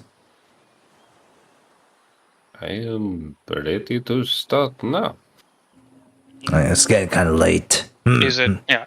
If Oh. it's like night, then I'll just say like, alright, that's what we're doing tomorrow morning. For now, everybody get some rest. Okay. And then I go around slapping some people. Brian Cruded with the spells, myself, Muna, and Sandara, the Dream Feast. Sure. When you slap Sandara, she's just gonna be like, I don't slap. yeah, not like I know what I mean. She's like, do you enjoy the feasts that I see in my dreams? They are succulent, magnificent. It's quite literally the best food I've ever tasted in my life. What spell are you casting on me? Like, what is that? It's called Divine Feast. It's a Divine relatively feast. low level spell. Yeah. Dream Feast, sorry. Dream Feast. Dream feast, and it's like some sort of power. Like, it's like when I call in fog. Something like that. Yeah. As I'm not really a follower of any god, but as I understand it, it's divine magic. Part of the gods. Interesting. That it comes quite in handy. So, You Well- want me to teach you? who is your god? Like, who do you worship? Well, I don't really worship a god. The stories go, I'm not sure is there any truth to them, but a long time ago when we first started doing this, there was a time of, lots of monsters killing a lot of people, not many fighting the monsters. Then my family rose up, and with great sacrifice and courage, the gods, the good ones at least, decided to bless my bloodline, giving us the ability to access these abilities without actually worshipping a god. Oh, he's a sorcerer. Say again, Matt? That's the definition of a sorcerer.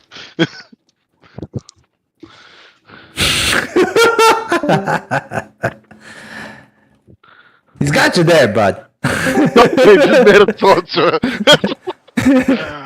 Shit, now to Dude. say it. He got you there a little bit. He got you there. I just realized that's the definition. They are divine bloodlines. Well, No, maybe it's not how it works, but it's how Leonard understands it. that is interesting. I have never heard of. Leonard believes it so much that he can cast divine magic. It's not actually true. That's his faith. My family's Yeah. the shit. My faith is my family. My family's so good that we just got magical powers come out of nowhere. You don't understand the complexity of it, but it's literally the fact that we believe in each other so much that is what makes us have this power. But all right, so essentially what you are saying is that you're just like special. Yeah, like my idea when I was like making Leonard, since I didn't like know what god to go with on, like, let's just say because like his family is like about doing good. That's why like they're like blessed by the good gods. So that's, for example, why like his father can't use these abilities, because like his father isn't like doing what he should, like fighting stuff. He's just busy playing like the Game of Thrones, trying to gain power and shit like that. Interesting. All right. So I think Sandara would say, so what you're telling me is that you believe that you can do this. You can do what you do because there needs to be good in this world. And that need of good channels into you as like as a tool, as a vessel to conduct that good. Yes, something like that.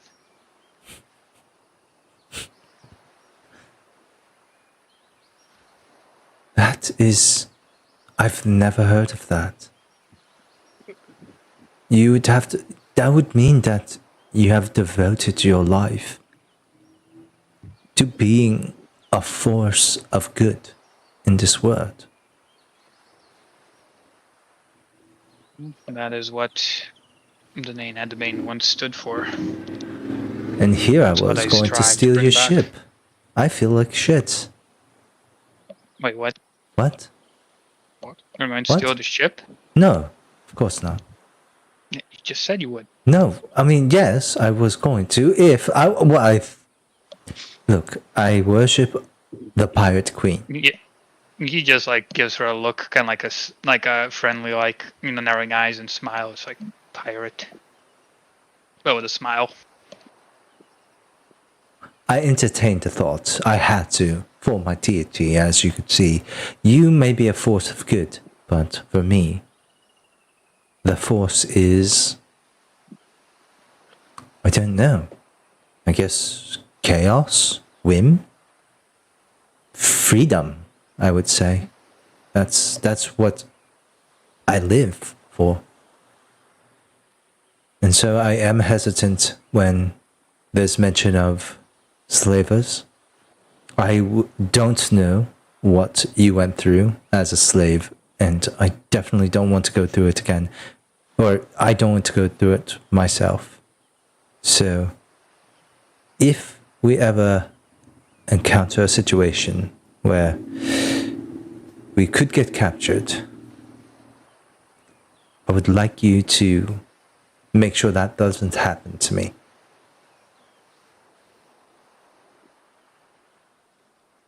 Same as Benji, huh? I think we are of the same mind on that, yes. He closes his eyes and takes a deep breath. If it comes to that, I'll do what I have to do.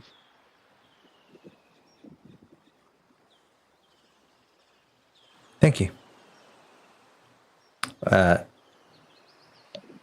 I'll give you a 50 XP for that, as Sandara kind of lost in her own thought, like kind of trails away and walks away, staring into the fire that you guys have burning on the shore, as this is the night before, so Muna and Benji are going in the morning, right?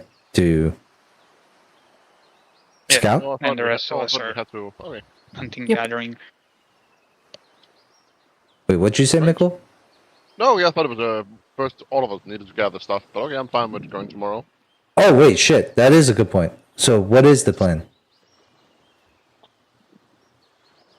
Is it gather tomorrow and then go, or is it go and then gather? I don't know. That's up to the one who First, we dictates. gather tomorrow, see how many rations we can get up. If it's enough to send out an expedition, do so. If not, we gather another day until we have enough to send them away, and then the rest of us Ooh. gather later. Interesting. That sounds Okay. clever. I like it. So, okay. All right. I like how that, okay. Then you guys are at the beach. I guess eventually you guys are going to go back to Rickety Scribs, to your respectable domains. Oh, Yeah. can Muna try to find out what the wing is again? Ooh. Sure. And Spellcraft. yeah.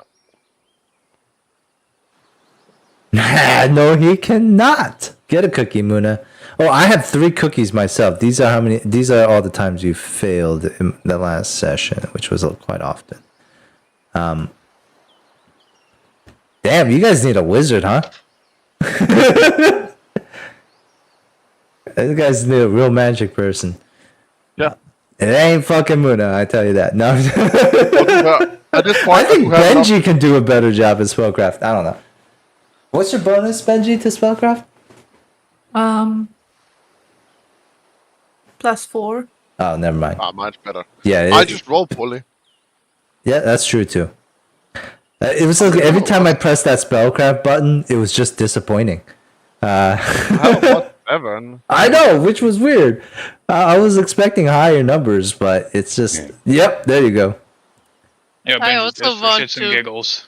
I also want to do it for shits and giggles. Yeah, try it. Okay.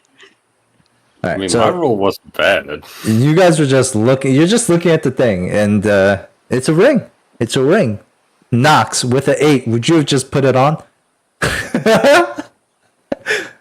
No, it's not my ring, so you wouldn't put it on. Okay. That would be impudent. Does anyone spellcraft? put the ring on while examining it? No. It I is am- shiny. If Oh, one no. of you guys rolls this again and it's a nat 1, you're putting it on. So be I careful. already said Be it is careful shiny. People can with only do shits and spellcraft giggles. if they're spellcraft can only do it if they're trained in it. So most people cannot. They can. They're still rolling Nope. dice. If it's a nat No, 1, shits and I will giggles. use. I don't care. Spellcraft is That's not trained how it only. works.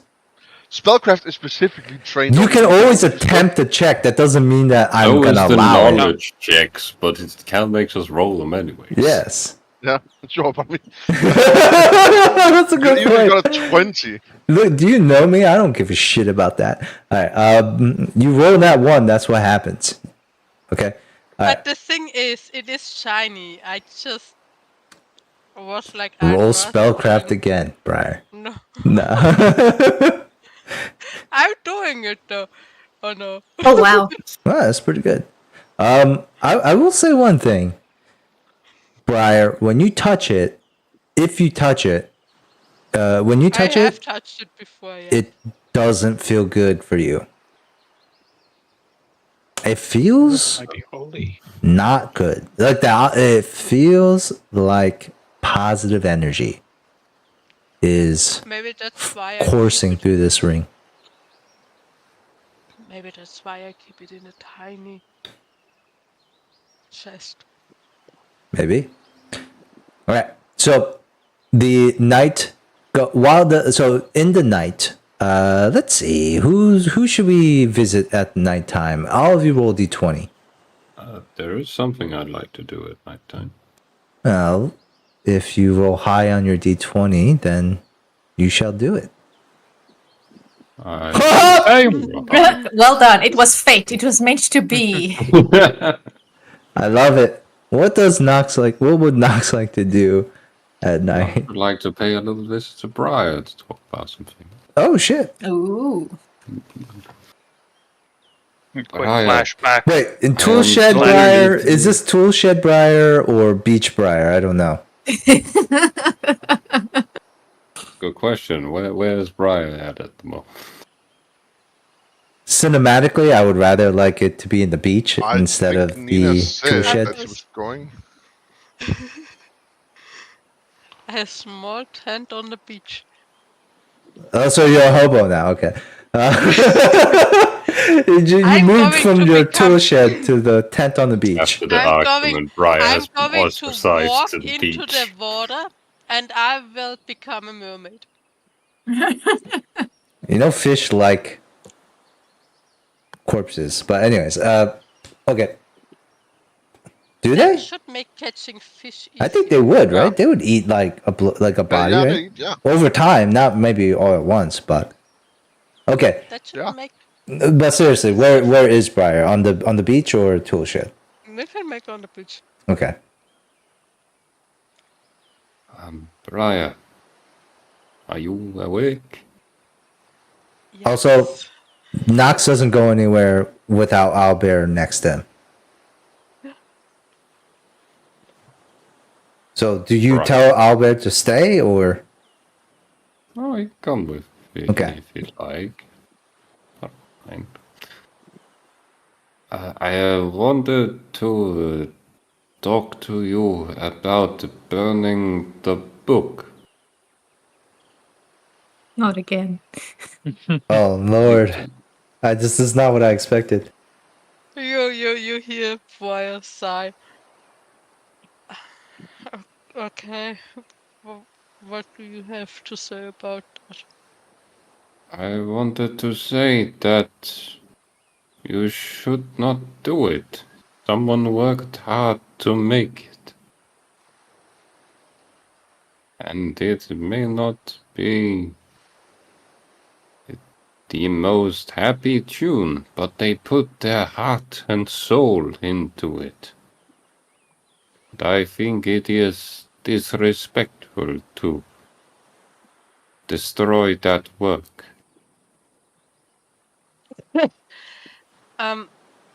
But I know that you do not like it, and everyone says it is evil. So I had idea. Someone told me that it is sometimes okay to destroy art if you make something new of it.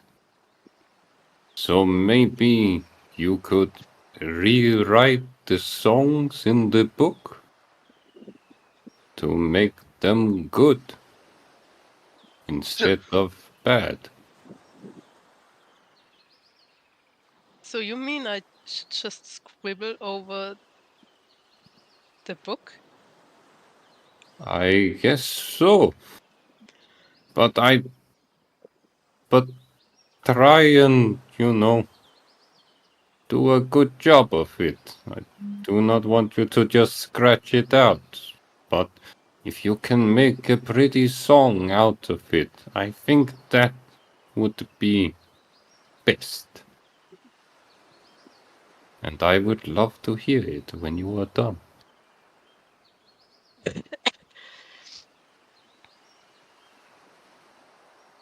I don't know if I mean it would be great if that would work, but also this thing is like evil enough that it's literally sad that it's like happened to burn before and then appeared somewhere else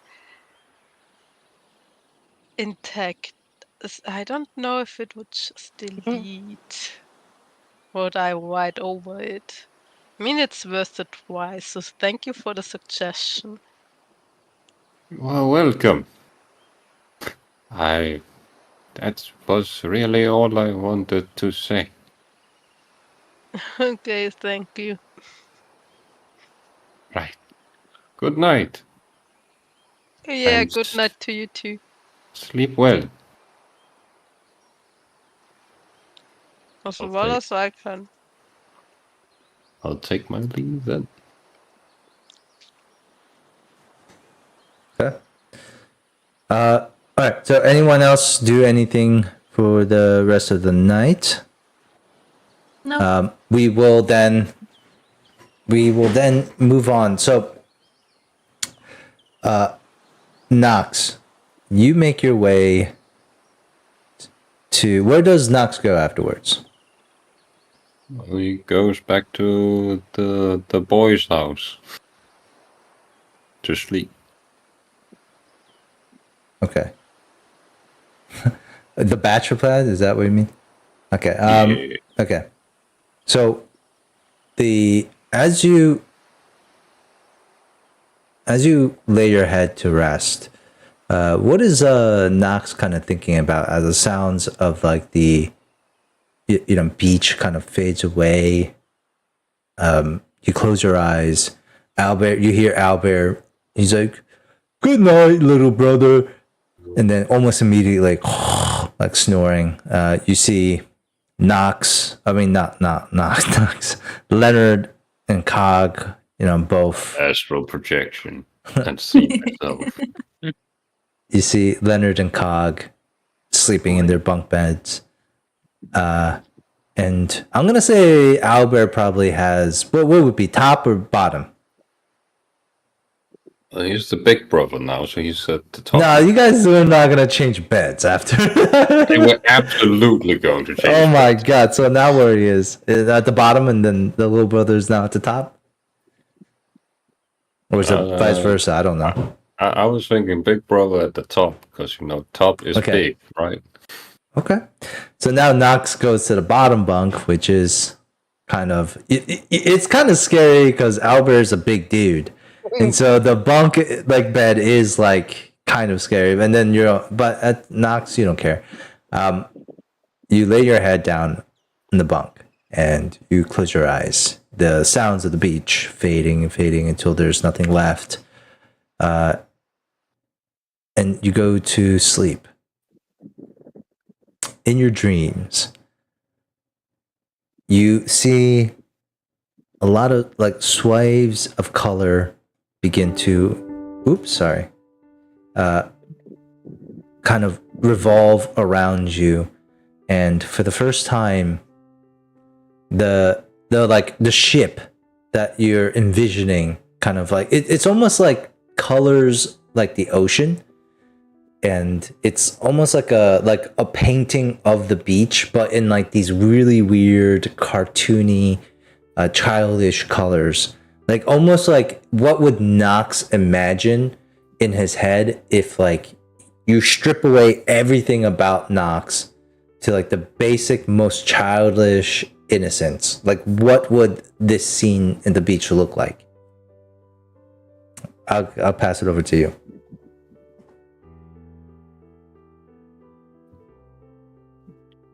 Like you're saying it's the scene with my ship, or is there something else going on? Like just the beach. Like what would the scene of like the beach of where you guys have been spending your time look like in like the most childish, innocent, like 7-year-old Knox, happy as a button.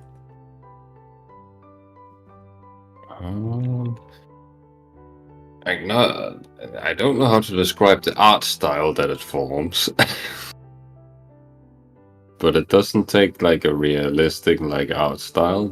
It takes on, as you said, a bit more cartoonish, like a child's drawing kind of art style. Very simple and stuff. Like the sand there's not really a lot of details in it. It's just like a flat plane of a color, maybe a bit of shading on the color, and then like a thick black line separating the ocean, and the ocean's also just flat like water, maybe with a little bit of shading as it goes up, sort of thing. And once you get to the horizon, again, like a thick black line separating the ocean from the horizon. And that also being like a flat colors, some very cartoonish looking clouds up in the sky, and a happy sun with a face on it. Okay. And I'm gonna say like as the happy sun and all these like drawing pieces are animated in those like kind of frame by frame moments, you see stick figures and figures, poorly drawn figures of everyone, but very definitive. Maybe for fun, Knox, you can, or would you, Jacob, I'll leave it up to you. Would you rather have everyone pick like their own, like what they would look like, or Knox, Jacob, do you want to describe what Knox, how a child Knox would draw each one of their fellow companions? I would love if everyone drew their own stick figure representation of themselves. Okay, so like you know what I mean, right? Like where a kid will draw like a stick figure, and then in order to make it mommy, they might put like a skirt or like Yes. long I would hair. like to. I would like my fellow players to draw him on the map right now, Okay. All right, if you want to. if you would like to, you can draw. This is gonna be hard. You don't I only have have to. a mouse. You don't have to, but I would say you can also describe them too, the way that you want to, and not actually physically draw them if you would like to. But you know what I mean. Like, what are one of, and Jacob, maybe you can tell me like what are some of the unique things that Nox thinks about for each of the players or characters. Sorry, not the players. Right. Let's see. So far, they all look the same right now. Like, this is the color. I'm wondering, should I go for like Kitsune stick figure or not? But he doesn't know that. He saw me. I was sick Yeah. in Kitsune form on the ship. Sure. I did see you as Kitsune form. Who's the guy with the? Oh, is that supposed to be Muna?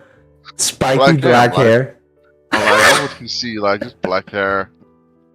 Like how Benji. That's hilarious.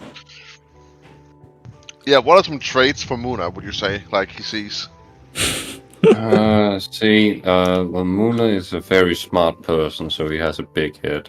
And of course, Skugge is always with them. So they're holding hands. Aw, Okay. what is Benji holding in his hand? A carrot? A noise. I have Alright, also so- made a rendition of Nox.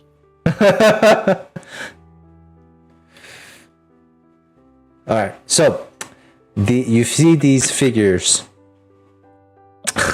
Just a stick figure with a giant head. I did like the spiky black hair too, by the way. Back hair. So, all right. What you see on your screen is stick figures. And I like that it this looks weird. like Leonard and Briar are fighting, or about to fight. It's beautiful. Uh, I love the music notes with Briar. and Nox, in this dream, you see like made from all these different type of colors, the boat, the ship, the one that you were told that lives inside you, and it's floating there, and you see all your friends helping you as the boat quite literally is drawn by stick figure Nox in the painting dream, drawing the ship on the paper that they are on, with all his friends gathering around and helping him, and they're coloring in different parts of the ship. And I think truly in this moment, Nox feels bliss, happiness, as the song, like as the dream begins to fade. You realize you open your eyes, and it's the next day. So, I will say, because you rolled so high, I'm trying to give you a status for the day. I want to call it something like bless. As you open your eyes, you hear like, the beach again. You realize it was just a really pleasant dream. And I want to give you a status here called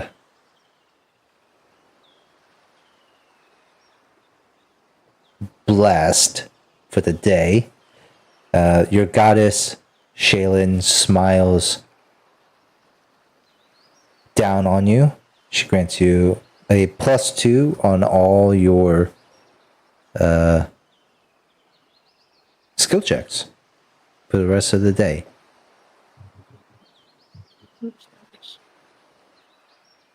Actually, yeah, I'll give you a +2. And for this day, I'll let Nox choose one skill, and he'll have advantage on that skill for the rest of the day.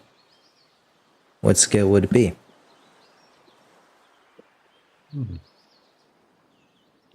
Well, I mean, I know we're going hunting, so probably survival. Okay. And we can say like Shaylin's able to help you with this by generally just kind of highlighting through like your vision things that she's directing your attention to. So like if you go to like a bush with berries on it and they're good for you that you can eat, they'll like kind of glow a little bit. Or the colors just become more contrast where your eyes pick up on it easily. Something like that. Okay, cool. Yeah, things that are good becomes a bit more vibrant. Like it. All right. Now, all you guys wake up. Let's make this quick. Who is like? So what does everyone do for the day? Oh, let's use the rations. So, 4 people got Dream Feast. You have. Let me count this again. You have 4 people. No, you have Briar makes 4 people. 5, and then you have 4 additional people. No, so that's Briar is 1 and then 3 additional. Because yeah, I only get that. cast it I get that. 4 times. Talking about the whole crew. So you have 4 crew members, then you have 5 regulars, so that's 8.5 rations every day. But you do. But then you do. Wait, am I confusing this shit again? Why can't I think straight with this? There's 5 party members, but it's only 4.5 rations. But then because of Briar, it's only 3.5 rations. Then you have 4 companions, so that's 7.5 rations every day. Okay. But then because you use Dream Feast, but that is still 4.5, but 3.5.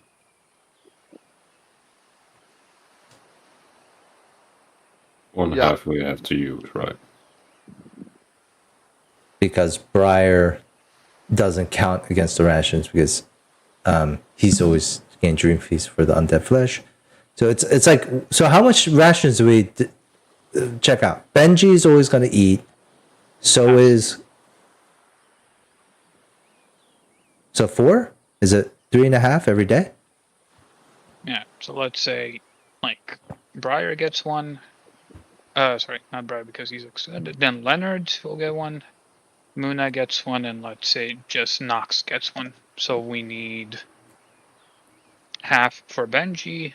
So it's 4.5 and rations every day. Dara, Rosie, Cog, and Owlbear. So yeah, 4.5. 4.5 rations every day. So you guys, after breakfast, you guys are down to 3.5.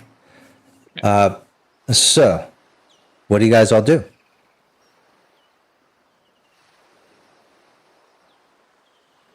Let's look for food. Fishing. Gonna go look for edibles in the forest. Well, jungle.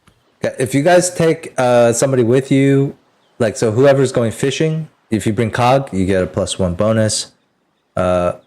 So let's go with fishing first then. Who said fishing? I did. All right, Briar, you go fishing? Well, shit, how are you fishing? He's putting his tails in the water when you get bites. Aw, that's cute. I could go into the water and start wrestling a shark.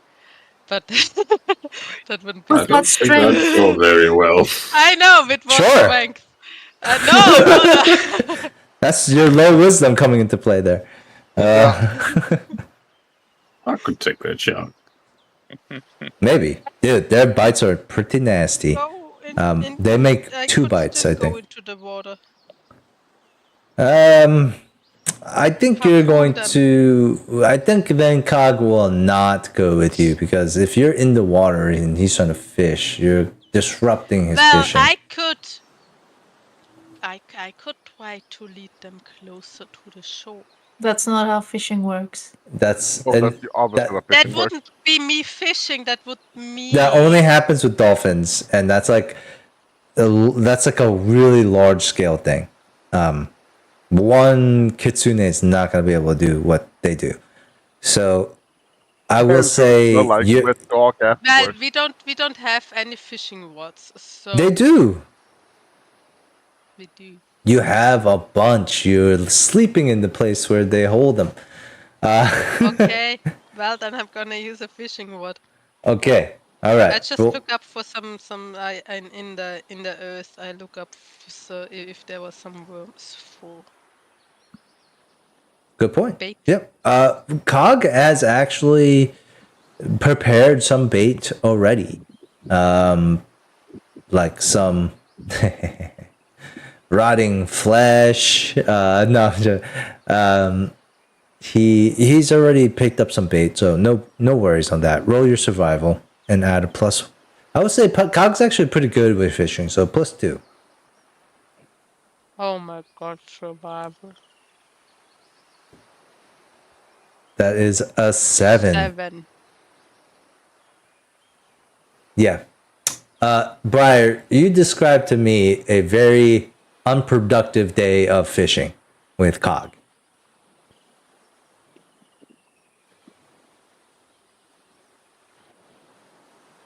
Oh well, just like fishing, you just sit there and wait for the fish to bite. And if they just don't want to bite, well, it's a bad day. It's a good day for talking, but a bad day for fishing. Okay. All right. So Well, I'm probably Cog. just start humming some sea shanties or something while we're waiting. Roll me a performance check then. At least you can do something good here. Oh shit, nat 20. You inspire Cog. He's just getting inspired left and right by you guys. And you can never seen such a big grin on his face as you go through all these sea shanties that you know for some reason. And We were it on a just ship for a few weeks. but still, like these sailors know this because they've been on the ships for years, bro. Like, so, yeah. But you bring up some good hits, like the nostalgia hits Cog pretty hard, and you've never seen him smile so brightly. Take 100 XP there, Briar, as you can roll another survival check. With my -4. Just roll a d20 and add 4 to it.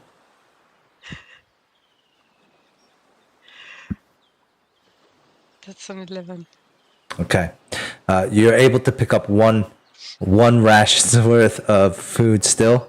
But you can see Cog does not give a shit. He had a great time. Moving on. Who goes where after? I'm also gonna try some fishing. Fishing? Roll me a survival. Yeah. Alright. And I'm gonna, let's say, can I do like a thing where I bring Sindara, as we're fishing, as I'm just waiting for the fish to bite, I like talk about the spell, kind of like get her on the track to learn it. Sure. I'll let. Alright, so Roll me a just- survival first. She's not gonna help. You can add a +1 for Sindara's help with that. And it depends on how well you roll on your survival. The higher you roll, the less chance it's likely that you would have time to talk to her. Alright, here we go. 25. All right, roll me a D. Damn, 25 is high. Roll me a D10 or D8. Sorry, roll me a D8. 8! Oh shit. Okay. So no chance at all to helping Sindora because the whole day, just fish coming out of the water. It's just like, got another one. Just all day long. As We're up to 12.5 rations now. that's a pretty goddamn good haul. But unfortunately, Sindara, you and we're just just preparing the food all day. So maybe next time. Who else? I I'm would gonna. go into the forest with Same. my brother and Benji. Definitely. Yeah, Okay. I'll just go with them because they're gonna protect me. So I kind of like this. It's a jungle, but it's not. I think you corrected yourself though, Jacob. But it's. I will say this: if you would like to combine your survival rolls together, and unless you hit a nat one, nothing's that dangerous is going to happen. But if you would like to roll your stats together and get the average, then instead of having like two separate possible outcomes, I'll just double like so it'll be like instead of like 1d4 and 1 here, it would be like 2d whatever the number the dice is. Okay. Or you guys can separate it too. It's up to you. But if you group it together, you get the average. I'm down for working together. Yeah. Okay. Well, who do you take with you guys? I'll take my brother with me. Albert. Okay. Yeah. So Albert is going to give you a -1 on this check. Perfect. So both of you roll survival. And not on the check. It's just the. Oh, damn. Oh shit. I think I had advantage. Yes. And with +2 and You have advantage on this? Yeah, I rolled advantage. That's what I got. Oh no. Well, your average is I was hoping I could use my perception to find things. No. What's the average here? 7? Yeah. Okay, not bad. I'm gonna -1 that because of Albert, which is 6. Okay. Well, I mean, the average, like, I have the +2 from the blessing of 8 for me. Oh! So Oh, so it's an it's like 8. So the 8.5. average should be 8. -1 would be 7. Because of Albert? Okay. On a 7, I will say that both of you get a cookie. And describe to me how you are not able to bring back even a morsel of food. Everything's poisonous. You found moonberries. You know, Benji said everything is poisonous, so we should not take any of the fruit. walking by an apple tree. No.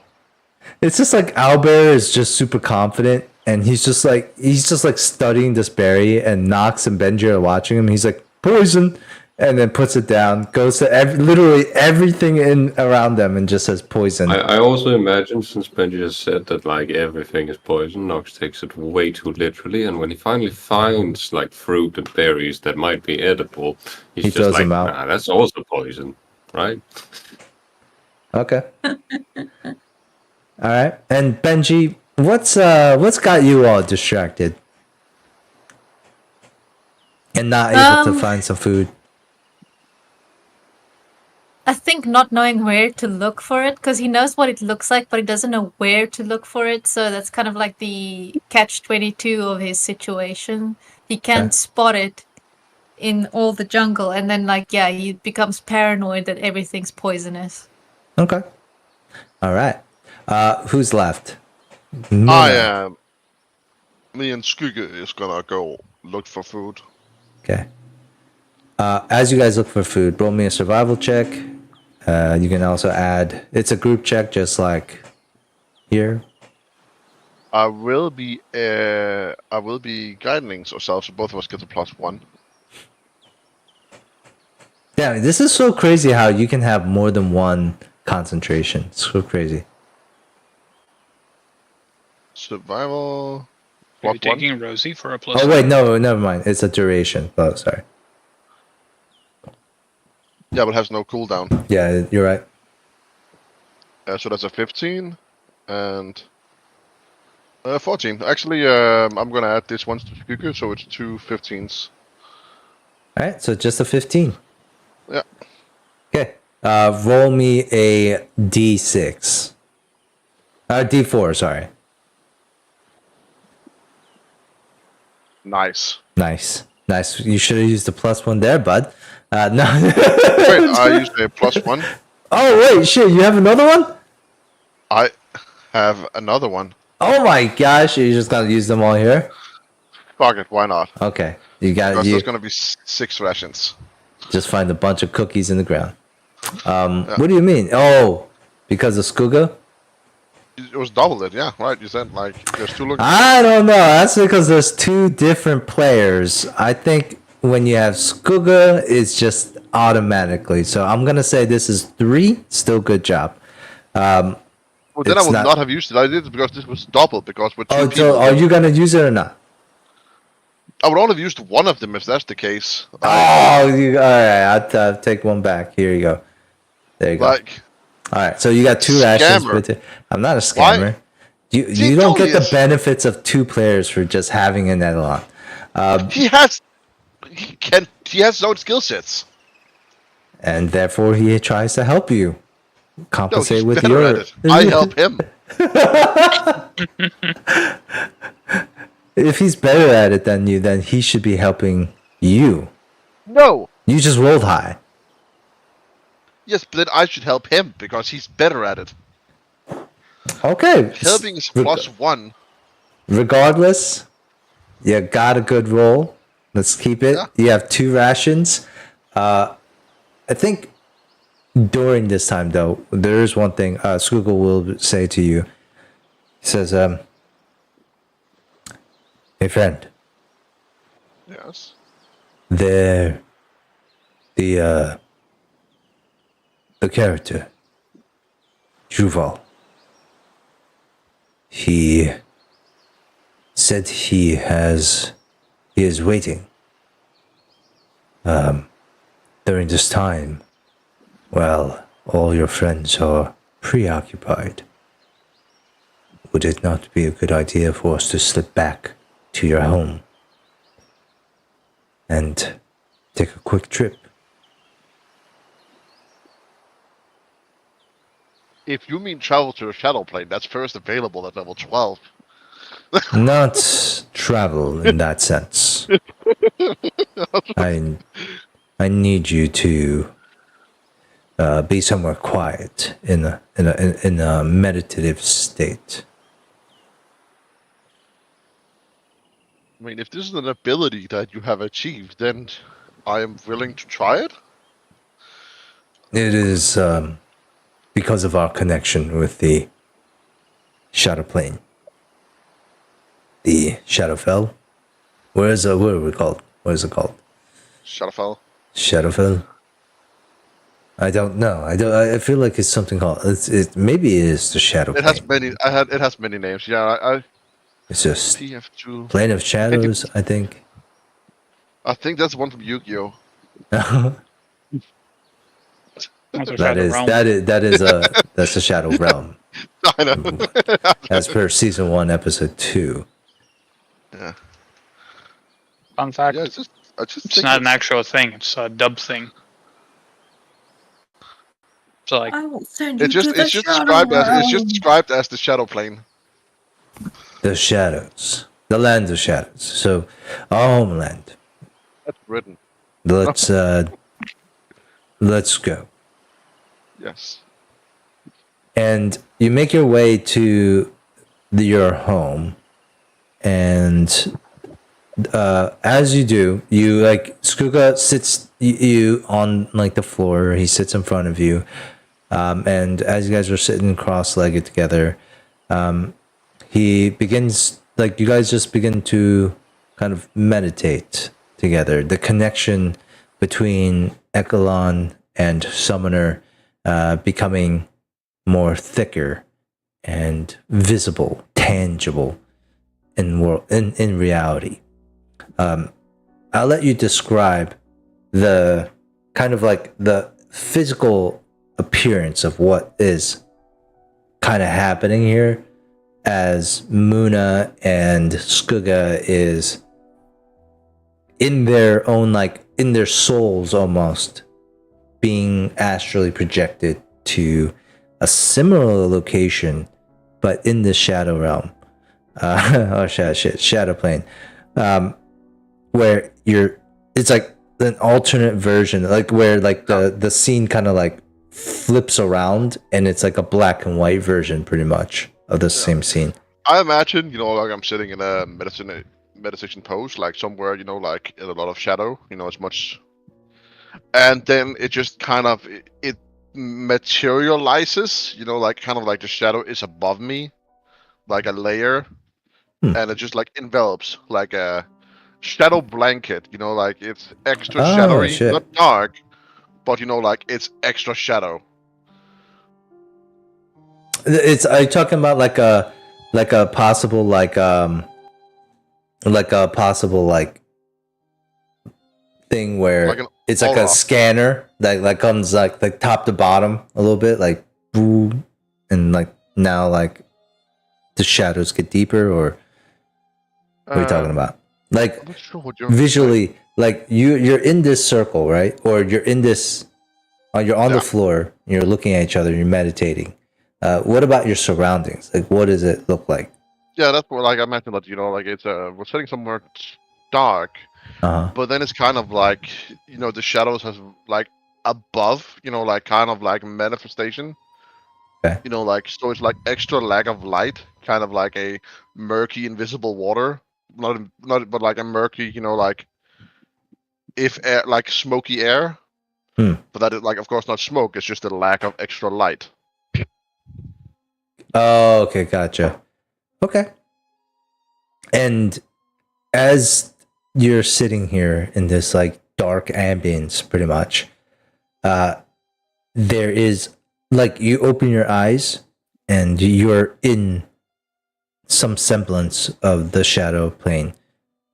There is another figure standing nearby, and this figure looks like grainy, looks abstract, like very wispy, but you can still make out the silhouette of a person.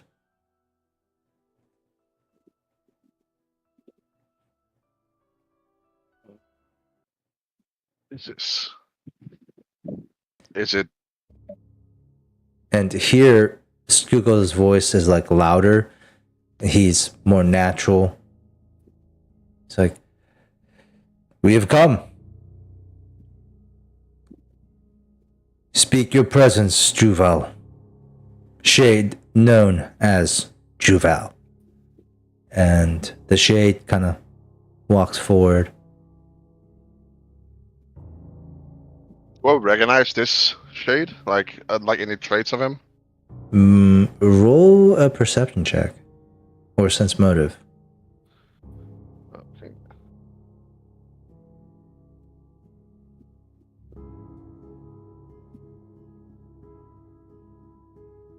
It'll probably be sense motive, even though I'm bad at it.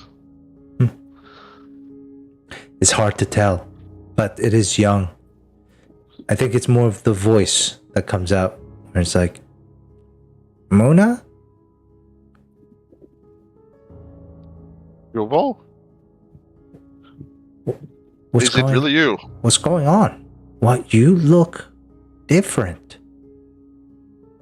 Well, I'm older. That's amazing.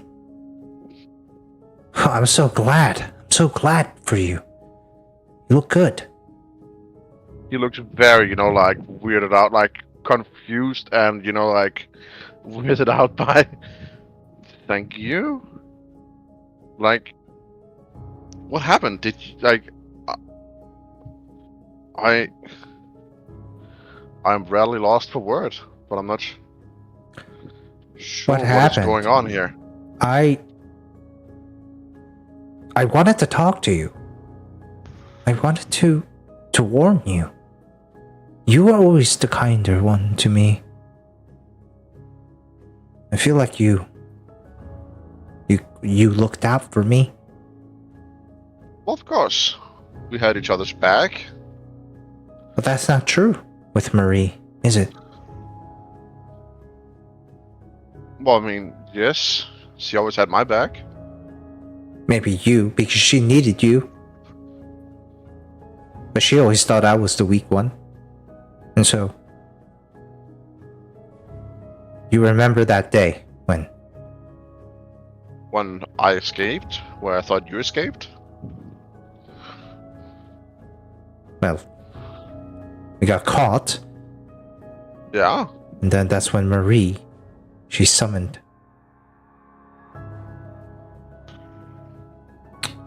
her shadow.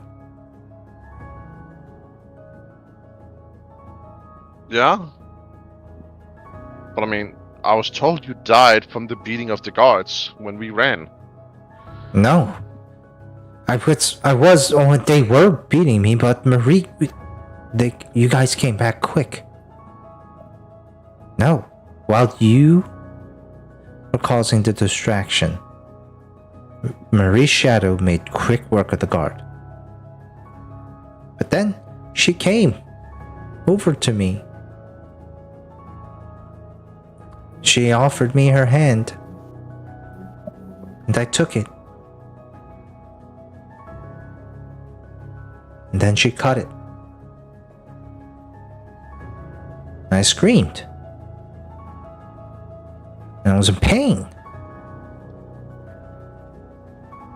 And I swear to you, she laughed. She couldn't stop laughing.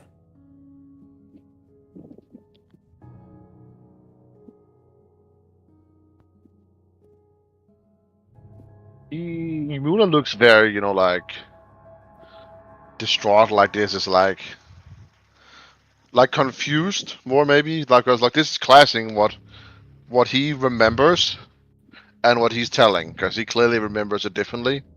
Mm-hmm. So he's like very confused. Like I mean, I mean, no offense when you're trying to say this, but I don't see why she would do that.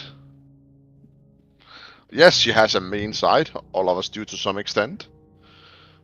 But I mean, I don't see why she would kill you.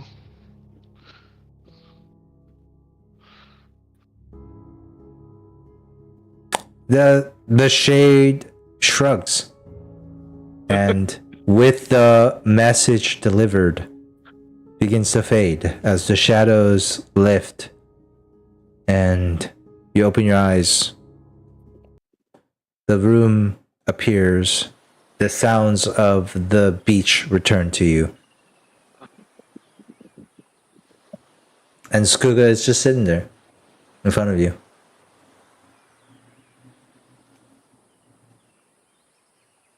I don't get the point of that. I believe he's telling the truth from him, but I feel like I remember it differently. I wasn't there. I wouldn't know, friend. No, I mean, I've realized Marie, she has some darkness in her. We both do. But I don't see why she would kill him. But I mean, it is kind of hard to argue with the ghost of a dead friend. Well, dead person, I guess, acquaintance. Like, that's a real good way to get the last word. You could say so, or I mean, the the soul died in a bad way. Maybe how they died is a mystery. Yeah, I mean, he could be blaming her. What the hell is that sound, Dante? Well, he lives like near a road. What sound? You can hear Sound cars. like a motorbike. Oh, is that a car? Yeah. Is that a Yeah, motorbike? there was like, yeah, Oh, probably. I thought it was That's like from outside. I thought your cat was like having like making weird sounds. All right. Anyway. No, that just her snoring. I I haven't gotten any sleep in the past 5 months. don't know. All right. So Like,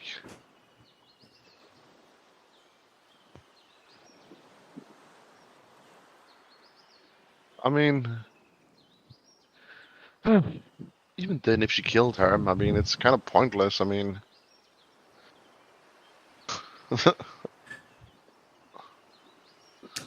I didn't really know it was going to be like that, to be honest. I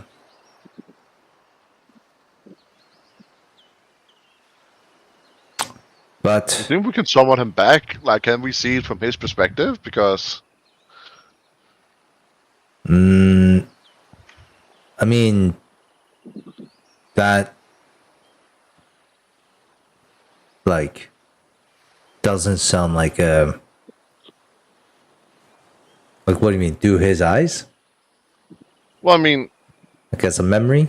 Do I look like yeah, his a memory. Like, if we can, do I look like I don't- a memorist to you? well, to be fair, I didn't know that you could do this whole shadow plane telephone. While telephone sending, so I mean, it's Well, impressive. to be fair, you don't know much about your homeland, so That's true. Most people you don't. are well, you know, a lot of people do, the people who still live there. I mean, I guess. Like I do because I lived there for you know over 1,000 years. So Well, no, you live here. But you're an immigrant. well, I mean, the time I've spent here with you is but a grain of sand to my long life before. Yes. Well, that's why I'm asking if you know any way that we could like summon his shade back and be like, hey. And I'm telling you, it don't work like that. Okay. Like I just, could probably find him again if he has a message that he wants to say. But I feel like if you're telling what you're telling me is true and he died really young, then there's really nothing else that would have been like a big defining thing or something in his short, pathetic life. So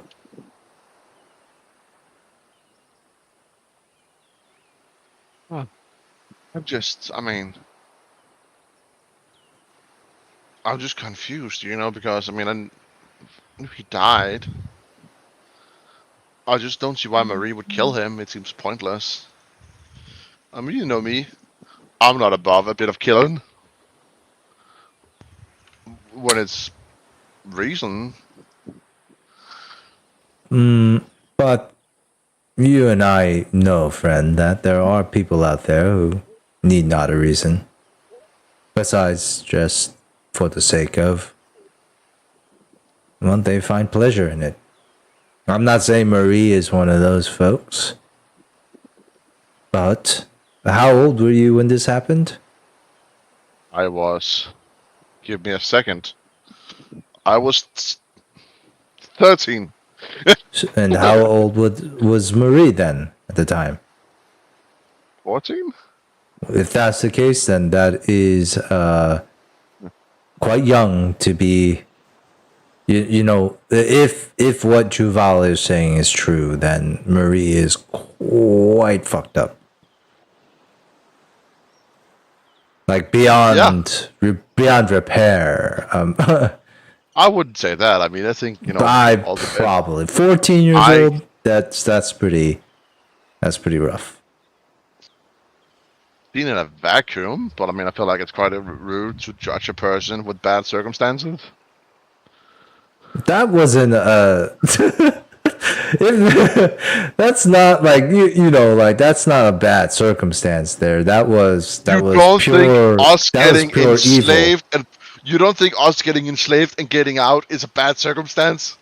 But that's a bad circumstance that maybe like so a normal person would have like not have done like not cause harm because they would know what that feels like to do that as a slave. But what Juval described seemed pretty, just Ruthless. more than ruthless, right? That's more psychotic at that point. Sure. I mean, I agree with that, but that's also why I'm doubting why he, like, I was Oh. there. Well, not in the room. I just don't recall it being like that. Let's So- blame the victim. All right, sure. I mean, he's dead. I mean, who cares? I'm just saying, I'm not doubting. I'm not doubting that is what he thinks. I was there and I remember it differently. And sure, Marie might be a sociopath, a psychopath, but who of us aren't a little bit broken when it comes to violence? Little bit broken, friend. Some people would say it was wrong. I killed a lady on a ship. But what you did was nothing like what Marie did at the age Some of people it 14. might. No. I'm just, I mean, I'm just having a hard time understanding what I he am says too. with what I saw. That's what I'm also saying. It just doesn't make sense. It is really weird because it conflicts with what I saw, but it's also kind of rude. What did you see? Well, I didn't see her. I saw them beating him. I didn't see her killing him. You saw them beating him as you were escaping? Yes, I saw, and then I did the distraction. So, yes, I understand that I was not in the room where he might have died of the beating, where he claims she killed him during the beating. So who saved the lad? Marie? No one saved the lad. He died in there. What was I just Marie thought he was- doing? Well, I mean, I thought she fought back the guards. That was beating him? Well, that was also chasing us afterwards. Slavers kind of... Would Wanna- there have been a situation where they could have been in the same room at the same time? Absolutely, there could have been. It's impossible to disprove a negative. Well, then, I don't want to disprove the negative. I just want to say that there is a chance that what this lad says is true. And if it is true, then I think you have a choice then on whether or not you're cool with that or you're not. Yeah. I mean, I understand that is a question. Frankly, could- I think I think that's fucking hardcore and raw. And Sometimes you get the hard ones with the hard ones. yeah, exactly. Let's just be vulnerable here that's together. pretty. Like, I mean, to be honest, Juval is a punk bitch, and that is some just- hardcore shit. Are you saying that just because he disturbed you in the shadow plane? Shadowfell? A little bit. Yeah. Yeah. So Yeah. I mean, we just have to talk. We just have to find her and ask. Well, not even ask. I mean, I guess I wouldn't really ask. That would just be conflict, increasing more. When I see her, we take it from there. here's the thing: is she going to try to kill you if she sees you, or is she gonna try to hug you? Think she's much more likely to hug me. Okay. I mean, All right. We'll see. yeah. Wherever she is. Yeah, but I mean, she's not dead. I mean, but She's not anyway, dead. I don't think she's dead. Because I sent that message out just to prove to you that you should stop looking for her. Because it was getting annoying all the time. You were like, where's Marie? Where's Marie? And I'm like, she's probably dead. But she's not. It doesn't seem like it. No, yeah. Oh, good. Okay. With that, 100 XP here over to Muna. And we bring you back to the rest of the end of the day where everyone has brought back their rations. How many rations did we get? I added 2. 8 to Leonard, and then Briar. Did you get 1? Yes, Briar Yeah, got Briar 1. got 1. They got 2. I think we're up to 11, 14 and a half. 14 and a half.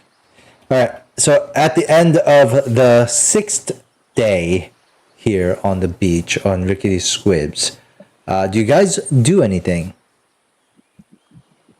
I think at this point, like, Leonard's gonna like go to Sindara and have like some midnight lessons for Dream Feast. Roll me midnight lessons. That's interesting. What It's is it? sex. That's what it sounds like. That's why I'm asking you. No, night school. That's what I want to say. Night school. Yeah, okay. that's not what you said. You said midnight lessons. Yeah. Which has such a much more stranger connotation than night school. Night school don't start at midnight, bro. Yeah, no, but I know from my brain it's like night, midnight kind of thing. All right, like, I mean, Leonard is roll fond of D20. like Sindara. And, Roll they a like D20. tease each other, so who knows? Roll D20 because, like, I think on 11 or higher, sure, but 11 or lower, she's not gonna want to learn stuff after a hard day of gathering food. So, roll D20. 18. Well, maybe she fucking, hey, she's like, let's do it. And so you guys do some training there. You can also like cast it, like use Briar, like cast on Briar and then on himself and her and stuff like that. So I'm going to say she watches as you cast it on other folks throughout the night. And yeah, she's just kind of is watching it happen to see what you're doing. Okay. So anyone else end the 6th night?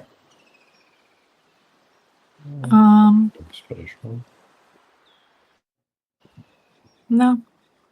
Okay. 9. 9. Okay. Morning of the 7th day. Well, actually, I think Cog will come to Benji on the night of the 6th, on the 6th day, and say, "Hey, Benji, let me talk to you for a second. Yeah, sure. Are you sure you want to do this? I think it's a little dangerous, don't you think? They're slavers." What's the alternative, Cog? We try to get a ship out of the water?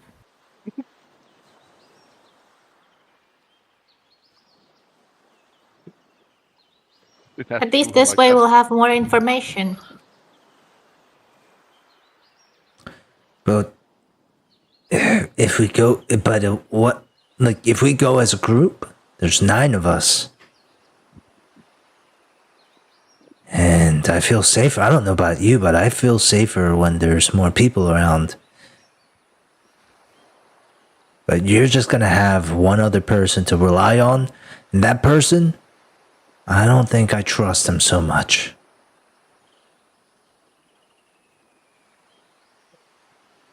He killed the red. Are they going somewhere else to talk about this? Yeah. They're in Muna's house. That motherfucker right there, I'm looking at him. Don't like him. Pale skin, dark eyes. He smells like ass. No, I'm sorry. I don't. Well, you don't have to trust him.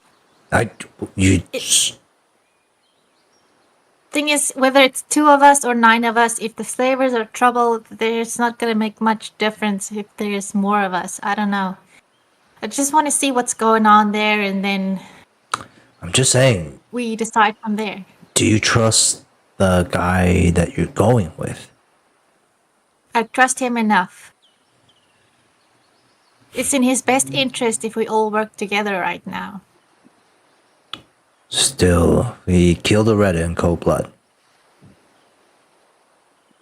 Or that fucking monster thing next to him did. That's also what I'm worried about. If you and I were to go together, then all you really had to worry about was me.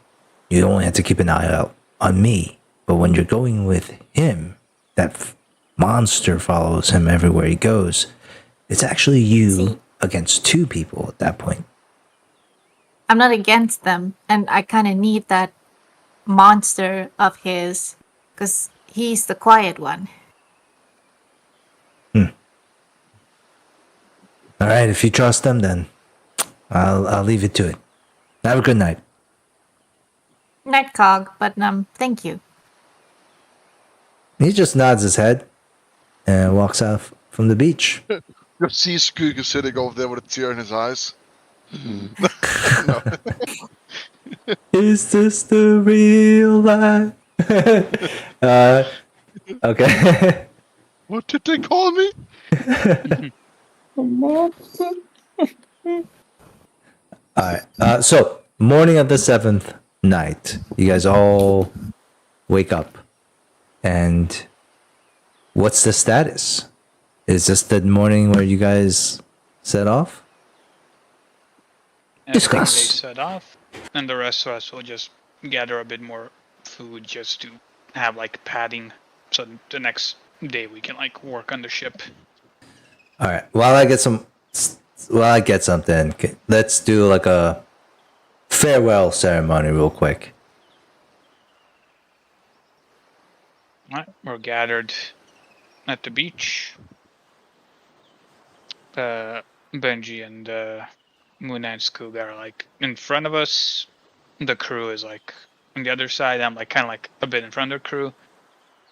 I'm like, Benji, Muna, Skugga, our fates rest in your hands.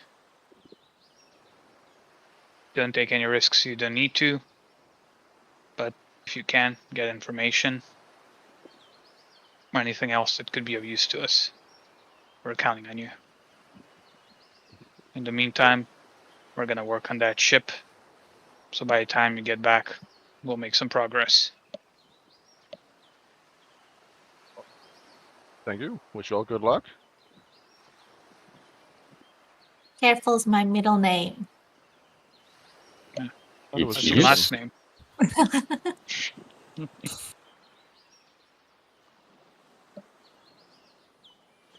What did you say, Nox? Speak up. It is. Yes. It is when it counts, Nox. Does the middle name count?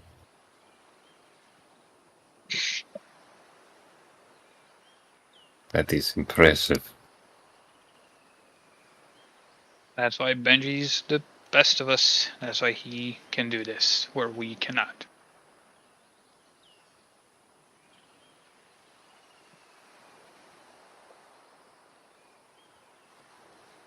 And So, good luck, Benji. thank you. And Big guy. Muna and Skugga. Thank you.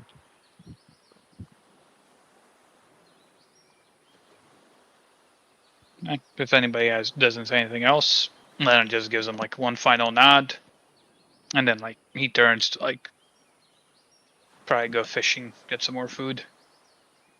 How much rations are you guys sending with them? 6, I think we said, right? Yeah. 6? It's 4 days, so Benji only needs 2 rations. Yeah, I need 4. Alright. And I can't do Dream Feast because it's only 8 hours, and 6. if they're leaving in the morning, it's gonna So be wasted. 8.5, and then we have, and then okay. So then now we just have. Well, Briar doesn't eat any rations. Then why can't I think of this? So we have 9 people, but 8.5 rations. But then because Briar doesn't eat one, 7.5. But then the 2 people who eat rations could go away. So that's 1.5. 1.5. So that's only 4 then. So 4. Which And I you can dream feast cast 4 people.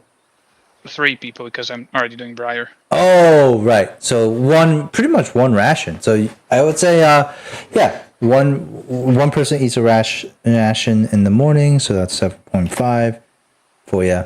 Okay, so as Muna and Benji head away, shit. So no one else says goodbye. So what the fuck, Briar? Is Briar just like fuck y'all? I don't give a shit. Bro didn't even show up to the ceremony. God damn. Yeah. I was Jesus. muted. Oh, What the fuck? God damn. I'm like, it's cold, Briar. Muted. Like shit. It's probably better that you didn't. I was like, bye, hoes. Okay, so Briar just stops by and just like bye hoes and bye sluts. See ya. Oh my god, you So- know it. You're such a bitch. Survive, come back unharmed. Don't come back.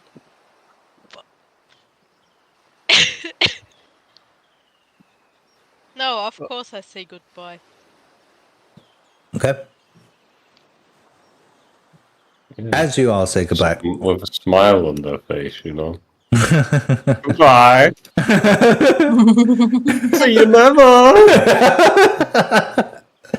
I want to just say one last time, this was a bad idea. You're all gonna die. See ya. No.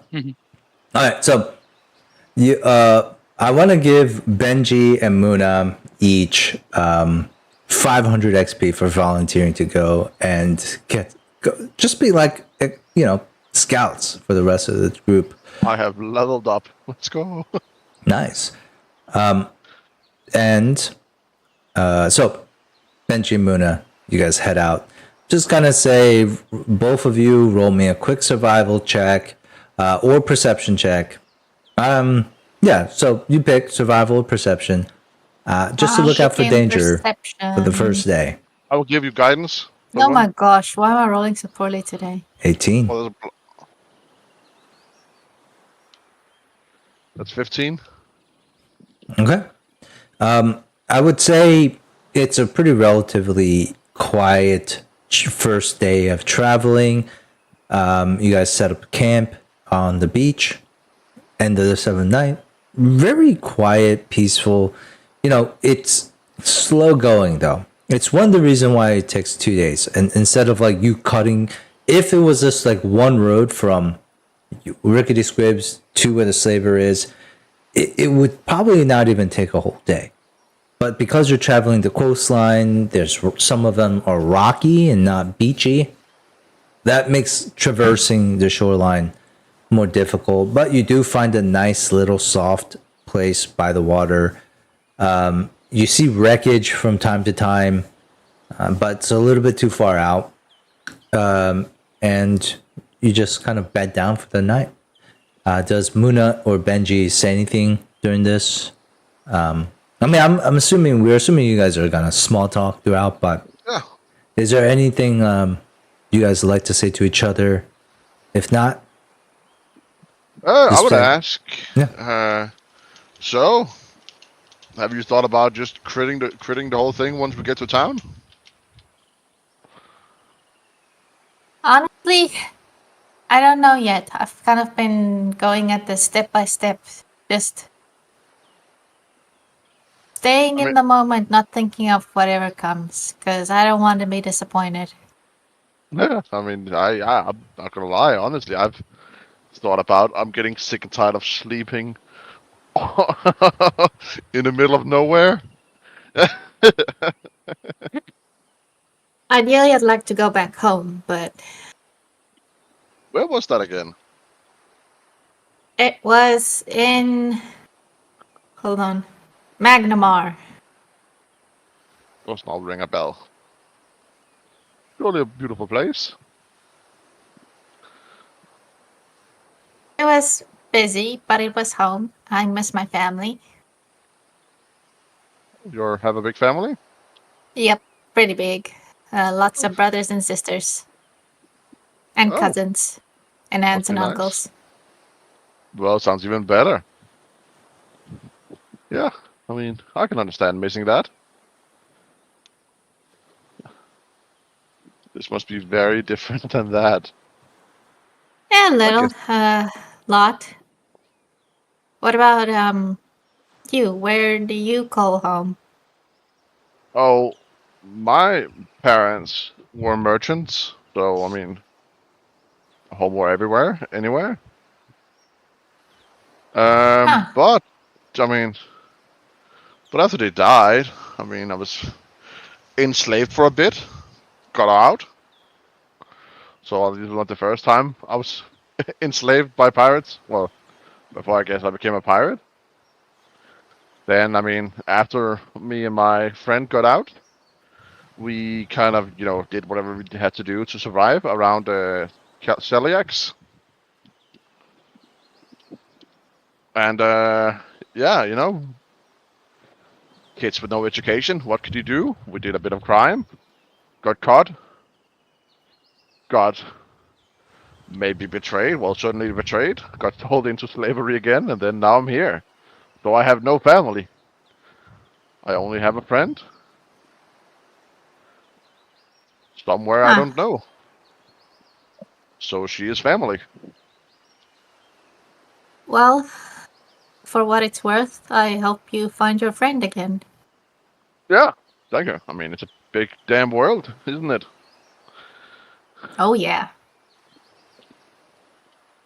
But I've been told by Skugga that she's not dead, so that's good. Well, that's hopeful. Yeah. I mean, considering that both of us were sold as slaves, that was a possibility. Well, in that case, I really do hope you find her. Yeah, thanks. I mean, she's probably not a slave. She was always more resourceful than me. So, that does not necessarily makes it easy to find a person in Yeah, a I was, damn ocean haystack. If anything, that would have made it easier. yeah, that kind of, it would help to have some clue of where to look. Do you have any plans for where to go once all this is figured out? Well, I mean, I could probably find the ship that she was sold off to and go from there. That's a start.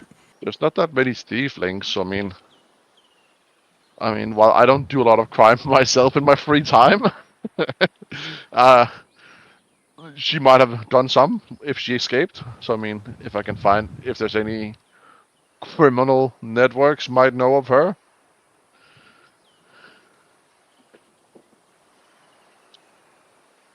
Sounds yeah, like a plan. it's a bit of a plan.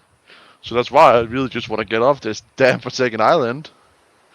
Yeah. I don't mind the whole sailing around. Like, that seems cool to me. If it wasn't, stuck on an island. I like freedom. I'd also prefer if we were more productive. God, yeah. Yeah, I mean, I did hear. Well, Leonard talked about adventuring on a boat. If it's that or pirating, I was up for either. Just being stuck here makes, no progress of anything. Oh, yeah. And lack of materials and, places I know makes it hard for me to do, well, what I'm good at. Well, at least you're good at something. You're smart. True. Can make Thank stuff. you. You're welcome. I debated about the efficiency of summoning sharks to see if they can start digging out the boat from underwater, and I just don't think that's efficient use. I mean, it's an idea, but yeah, that would have been an interesting experiment at least. Yeah. I thought about asking Skooky if we can give him a shovel because he can breathe underwater. But it's also kind of rude to ask your friend. I mean, to, just stay underwater for a day digging out a boat. True. I don't think you would have liked that either. I wonder if there's actually what's the size limit of what creatures you can summon? I mean, right now it's mainly large. It's But like, I can't summon specific creatures that are able to being conjured. Like I said, horses before, like those are good. But like, if it's underwater stuff, it's I can summon a squid, a shark. I was just wondering because we might Yeah. be able to, if the slaver thing doesn't work out, we might be able to figure out something else. But Yeah. one thing at a time. I mean, if anything, if this whole slaver thing doesn't work out, I mean, that's why I said, like, I mean, if you're sneaky, then, I could technically, if we do a bunch of running, like, I feel like guerrilla warfare could work. True. I just don't want to take them on without. No, everyone The should be rest. here, but I feel like if the Yes. entire group was here, I feel like, even if they outnumber us to a certain degree, like,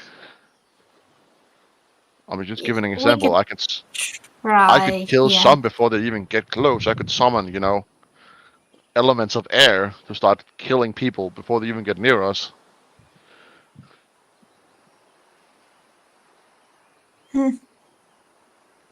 Well, we'll have to see what awaits us. I'm honestly hoping that it's a small enough number that we can overwhelm them. If not, well, Yeah, same.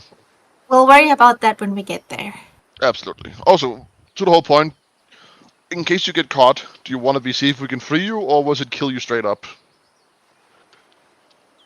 I mean, if you can free me, that would be nice. But if I'm just worried they'll get away before you can rescue me. So Okay, play it by ear. sure. Yeah. Well, let's get some sleep, I guess. Yeah, let's do this. I'm not made cut out for this life. Okay. And as nighttime falls on you guys, we head back over to on day 7 the group. What does everyone really quickly do at the group? Do you guys continue to get Gathering food? more food. Yeah. All right, let me get survival checks from everybody. Thanks, I- Sandara again. Also, if I have time for it, be training with Alba. Well, if I can do both, I'm not sure. Yeah, sure. Roll me a d20. You got 40. You have 47. I don't know. 36. Yeah, All right. And roll one for the day before too. I was at 45. 45. Okay, so 34. Roll one for the other day too. Will do. There we go. 18. Wow. All right. So 18 left. Almost there. You guys are almost there. I think really like gathering for food is where you really run into a lot of endurance and like kind of just the extreme weather type of stuff because it's so hot and humid. So all right. Food folks, survival checks. If you bring one of the NPCs with you, just add a +1. Fuck me. I am no longer blessed, I assume. You put on the curse ring. No. Stumbles. No. All right, Leonard. Who did you bring anyone with you? Yeah, Sandara was gonna try to do the teaching her while fishing thing. Okay. So here's what's gonna happen. In lieu of combat. Hold on. Let me just look it up. The fish comes back and pulls you in. That's not a fish. It's a kraken.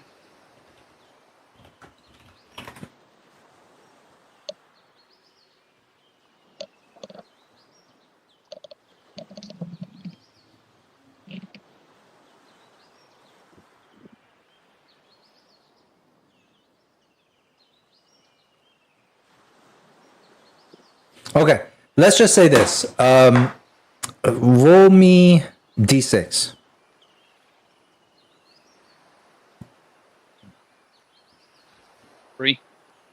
All right, so three like tiny dinosaurs to hop out and attack you and Sandara. I'm gonna say roll me initiative really quickly. Sandara got really low. Dun, dun, dun, dun, dun, dun, dun, dun. Oh, I need my token out. Two of them go really high ones.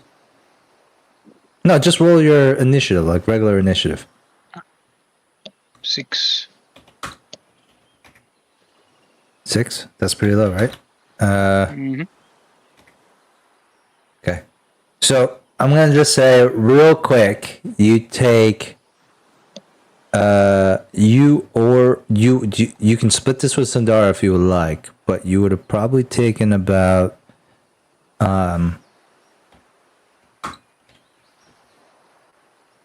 so 13 points of damage altogether, and roll me a fort save. Oh Nat shit. 20. You just somehow powered through venom and are not poisoned. No, no. It's just a flesh wound. But you did take the 13 points. Roll attack roll for me.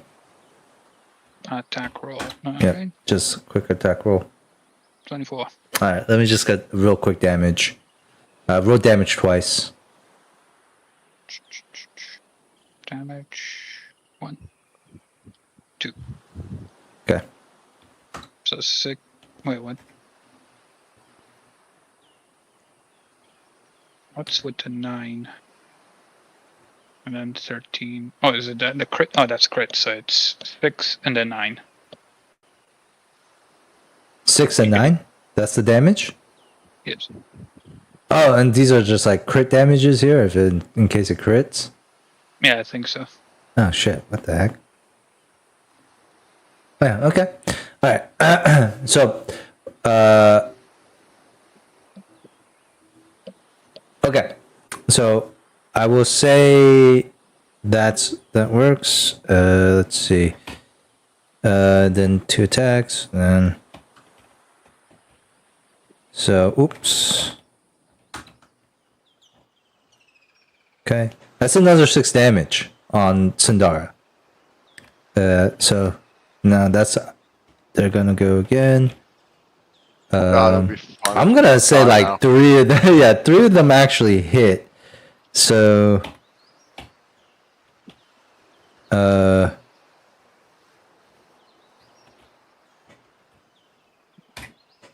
that's 23 points of damage to you, son. Holy I'm crap. down. Not to you, but you can split this with Sandara as well. All right. I mean, I'm at 16 right now. So, how much you want to give it to Sandara? You give me a number. Give me a number. I'll take. Of it. Give me a number, you motherfucker. I mean, I'll take 15 of it and like leave her with. God, I can't do math in my head. So she already took 6. Yeah. So I'm gonna take 15. So I'm down to 1. Oh my god, really? Holy shit. Well, everything So- above 1 is wasted effort. 23 minus 15. No, it doesn't matter. Like, if you go down to 1, it's not 5e. Imagine Len dies. So she and takes it's 8. not even in a real combat. Can you imagine some guy jumping into a dungeon and dying by himself? Yeah. But at least there was a map for that one. At least it was like something I had already planned. But this one, would be hilarious. It wouldn't be. It'd be sad if you went this way. Indeed. So how much? So you took 15? Okay. Yeah. So she. So that's takes 8 for her. Yeah. Okay. All right. That gives it to you. You again. Roll your attack.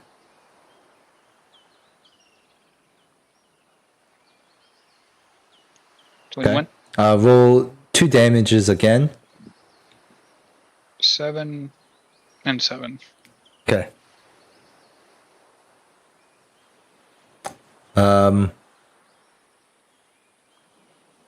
That's it. All right. The one that left is so Sindara's gonna heal you.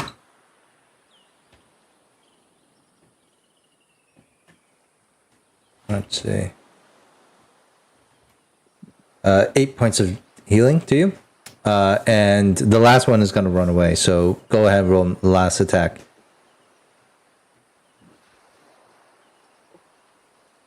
Like this is actually a 20. six way of this is actually a good way of getting rations. It is. Yeah. Ooh, 10 damage. Ooh, I'm gonna call it. Take that one out too. So, between the two of you, you guys each receive 600 XP. Sindara dings. You have 600 XP. You get 600 XP and roll me a survival check. Survival. 1 sec. Where is it? There it is. Yeah, you can level up. Do I get the +1 because she's here, or? Sure. And All right. that's with roll the me +1. 1d4. 4. Oh shit! You bring back 4 rations and it's meat, dinosaur meat. What I'm gonna say though is that you and Sundara are exhausted for the rest of this day, meaning that tomorrow you'll be fatigued for the rest of the day. All right. All right. That's Bruno the was there, I'd be like, downside "How did of getting into combat, pretty much. How did you go fishing for dinosaurs? Okay. Alright, Nox. so we're up to 11.5 rations. 11 and a half. All right. Knox, what I'm do you gonna do? go make some food, so I'm gonna be away from the computer, well, but I'm okay. listening. I went into the forest with Owlbear. I already did roll, same time that Leonard did. Got a 15 on the survival check. 15? Okay. Owlbear is there, so -1. So 14. I will say roll me a d4 too. Oh wait, what about Rosie? Are you guys bringing Rosie and Cog? Well, what about these two guys? If they want to come along, they're more than welcome to. Oh yeah, Cog will tag along. Cock said he didn't want to go for food. Oh yeah, that is true too. Okay. So Cog's just chilling on the beach. You go there. Roll. You can add d4 to the rations here.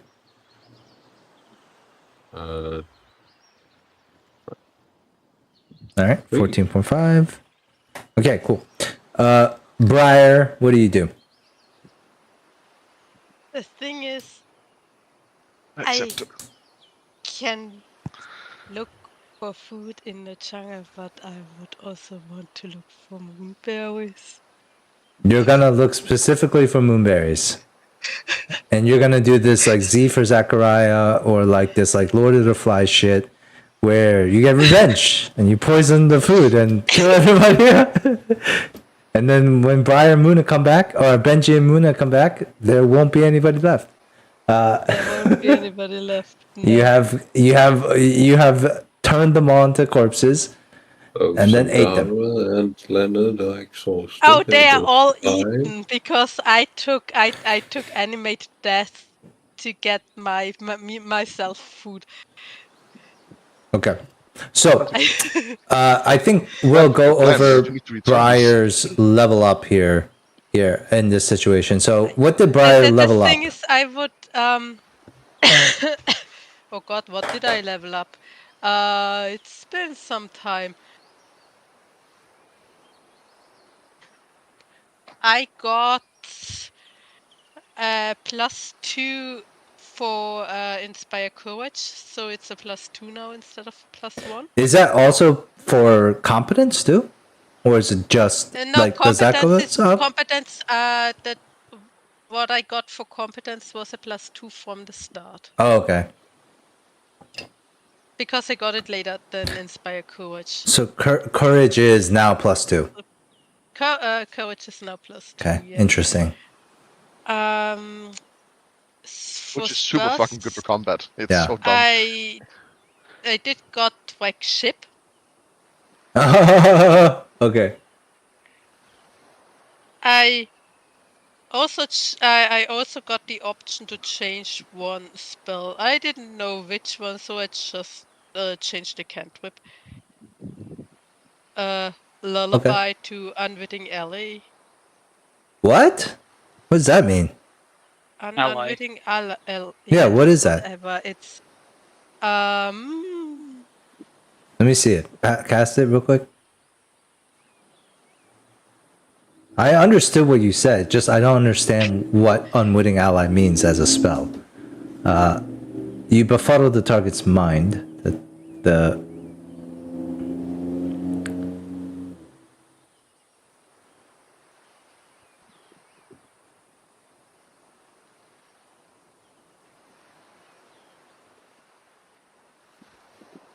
So is this like if somebody's flanking you, you can cast on somebody, and then you're no longer. not just flanking. It's 25 feet away plus 5 feet for every 2 levels. So it's like, but what I'm getting is it's just like It's considered our ally and not the enemy's ally. So when like there are 2 enemies and then one of our guys, I can try to cast it on the one that's on the other side of I can cast it so that that one enemy would be considered flanked by 2 of us, kinda. gotcha. You know, yeah. It's a good support spell. This is a pretty good spell. But I mean, but unlike other like charm or effects, like more powerful, this just kind of changes like the flanking dynamic. I think they don't attack or do anything else. It is just a literally, cantrip. yeah. What do you want? I like it though. It's I pretty like that, good. Nina. It's a fucking cantrip, Cal. It's a good cantrip though. I think it's It's a only so much. pretty. It's very combat related, but yeah. Okay. Yeah, then you gave me the animate that spell. Yes, I did. So during this time, when I would say Briar, as you're going to sleep and waking up during this time, how does Briar eventually go around to knowing that they can now animate the dead? Maybe that green skull appeared again. Now you can animate the dead, and it's just like one goes away. You know how? No, you know how it's just like I don't know what movie that was, but they tipped like the MC's head with the finger to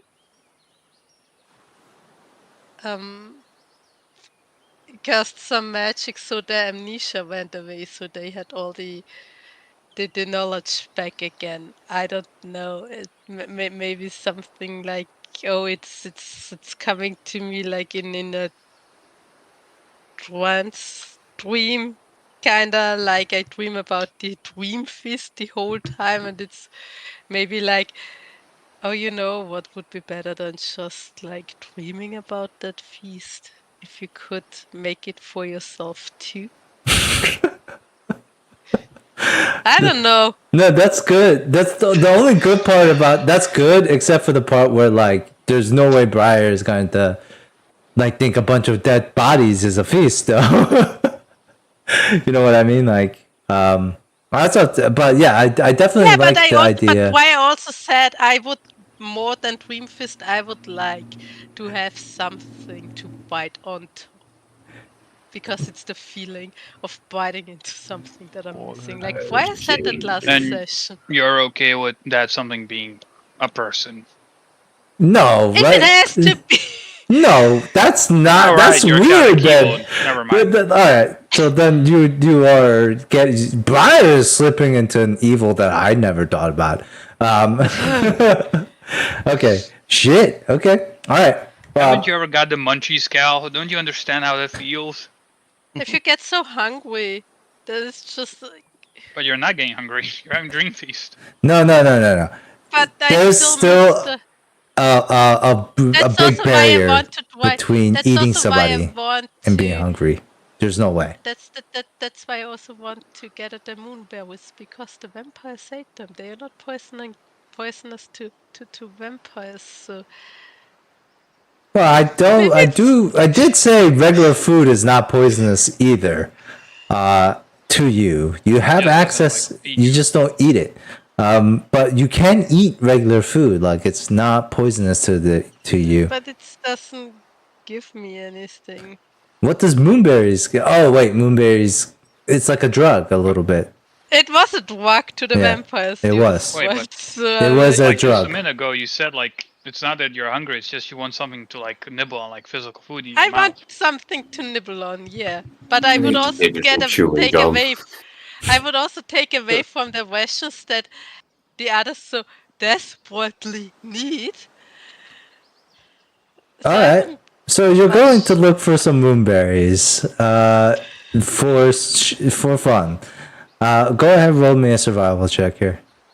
Oh, I'm actually going into the jungle in my fox form, which comes to the last thing, the feet that I can, the fox shaped feet. Okay. So what I'd like to land on is I do like this idea where there's like a green skeletal finger that taps on Briar's head in a dream that imbues the spell of Animate Dead. And you do have 8 onyx gems, I do believe, that you have the ability to use 1 gem per 8 hit dice, I believe, when you animate. Which is like a crazy. It's crazy expensive to be a necromancer in this game, and that yeah. And so, Briar, you bound along the forest in your fox shape, and I would say even your fox shape has changed in terms of visage. It will reflect your current status as well. So. Mangy. Okay. Maybe think about what your fox shape and your kitsune shape begin to start to turn into. What is the roll here? 11 plus what? It's plus 1 because I don't think I can track moonberries by scent. Well, just give me the one with the scent, because we're also talking about food too.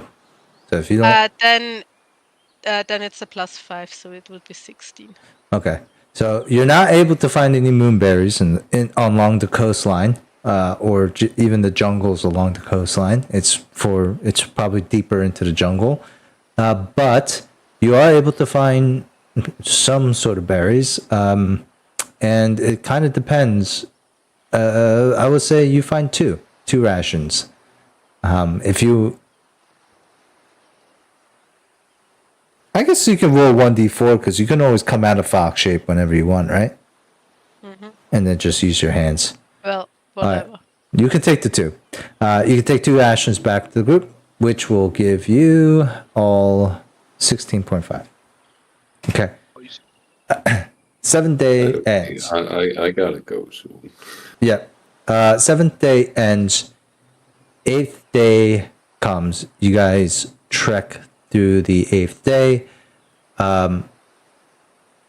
And I would say, what does the group really quick do for the 8th day that's on the beach on Rickety Scripts? Same thing we do every day. Pinky, Look pinky for and the brain. food. I think today will be the last And day train for with looking my for food, and then we're gonna start working on the. All right, the ship trying to let me get survival checks from everyone on the beach. I'm exhausted, so what does that mean? You're fatigued now. It's fatigue means you have a And there's a thing I can check. -2 to strength and dex, so you're all right. Survival isn't strength or dex based. Okay, Sindara's helping me, so I get +1, right? Sure. 24. Oh, is that with the +1? Yeah. All right, Leonard, go ahead. Roll me a 1d8. Knox, roll me a 1d4. Briar, are you looking for food or not? I Yeah. guess I take Rose with me into the jungle. Okay, roll me survival, add 1. Oh, Oh, nice. Berries. there is no moonberries here on the beach, but you can roll me a d20. I said I literally said I'm going into the jungle with Rosie. The jungle. What I'm talking about, where you guys are, is not really the jungle. You're at the very outside of the jungle. I'm talking about like you got to go in. So if you want to go in with Rosie and find moonberries, sure, but that means you're sleeping there. No, So I don't think I roll would me a be d20. allowed to do that. You can do it. I Again? have no choice. I have no problem with you doing it. Yeah. 11. All right. You come Nice. back with a huge bounty. What did you and Rosie find out in the jungle?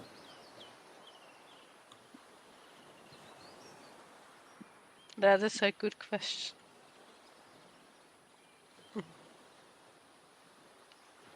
That the Big hunting abandoned ground. beehive with honey.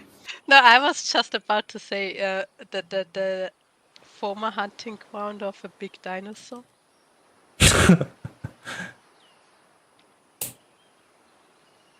And you find the big dinosaur there dead, or are you talking about like just a Well, bunch of I his don't half-eaten know. carcasses? I mean- He choked on a raptor mean- bone. I mean, we could find a fucking recently crazy thing. deceased big dinosaur. Okay, and then like the rest of the party comes and helps you guys bring back the feast. Okay, it's a Or it's we a could also- feast. Or we could also, yeah. I mean, I don't know how we. It would have most likely it would have to be like people have to come help you guys cut it up there and bring the food back. I don't think you'll be able to pull that thing. Wait, maybe Knox, Albert, you guys have Leonard's bull strength. You guys gonna bring the dinosaur body back to the beach? We give it a try. All right, let me get some strength checks from Knox and Leonard real quick, or just Knox. Let me get a strength check from you. It's gonna depend on you. You're gonna get bull strength, so that's a +4 to your strength. Right. And Albert too. Why not? Yeah. 20. All right, shit. Let's say 250 XP for everyone on the beach, for helping bring this giant monstrosity back to the beach. It's a huge dinosaur. And then you guys carve it up and eat there. You have 26.5 rations. Pretty good. And you have a bunch of bones now you can work with. Okay. So add in your XP. Let's go back to our friends, Benji and Muna.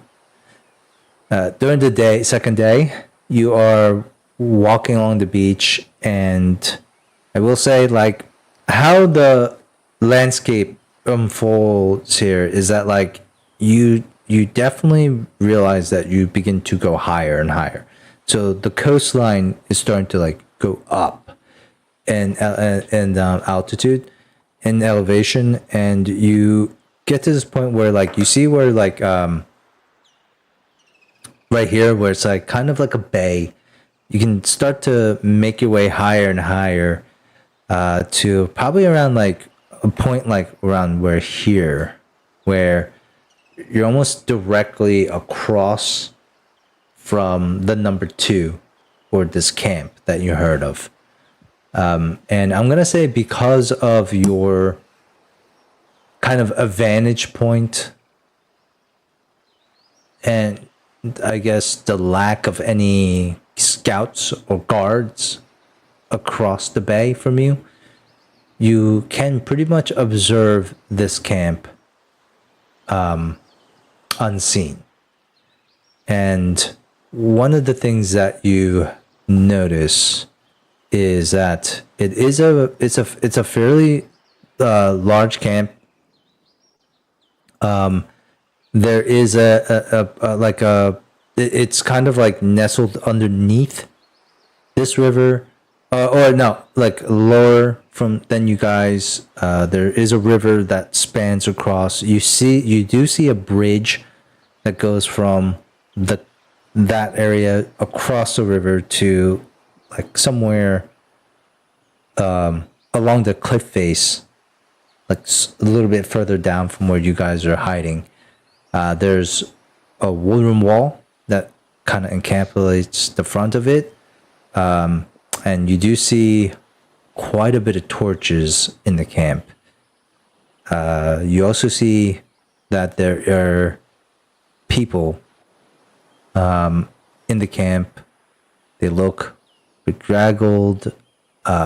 You see tents where there are folks like, in manacles, chains, and the guards that are lounging around by the fire camps and all that. They all look to be dwarven with these really dark colored armor, like plates of armor on them. And overall, it just looks like kind of like a out of place slaving camp, very similar to the logging camp that you've seen in the past, but with more tents and just more destitute people hanging around. They have horses, but they also see that they have little rowboats by the docks near the river that probably sail down to the opening where they might have other, like on the actual dock, because this is more inland. Is there anything you guys are particularly looking out for? And if you How many could, please people? roll me a perception check while you ask these questions. That's better. 23. Nice. 26. Wow. Shit. Holy fuck. You can probably, so I'm going to assume, I know you guys took a 4-day ration, but I'm going to assume that you guys are going to not sleep for the rest of the night because it's pretty late by the time you got here, or evening. I'm assuming that if in order to stay on track, you aren't going to stay a day to watch because you don't have enough rations for it. Or that now that you guys got here, you have to like make this like the thought comes to you guys that like recon doesn't happen from just a glance. Like you don't just look and then go. You generally have to stay in a hidden position for a certain amount of time to be able to actually answer these questions. Does that make sense? Okay.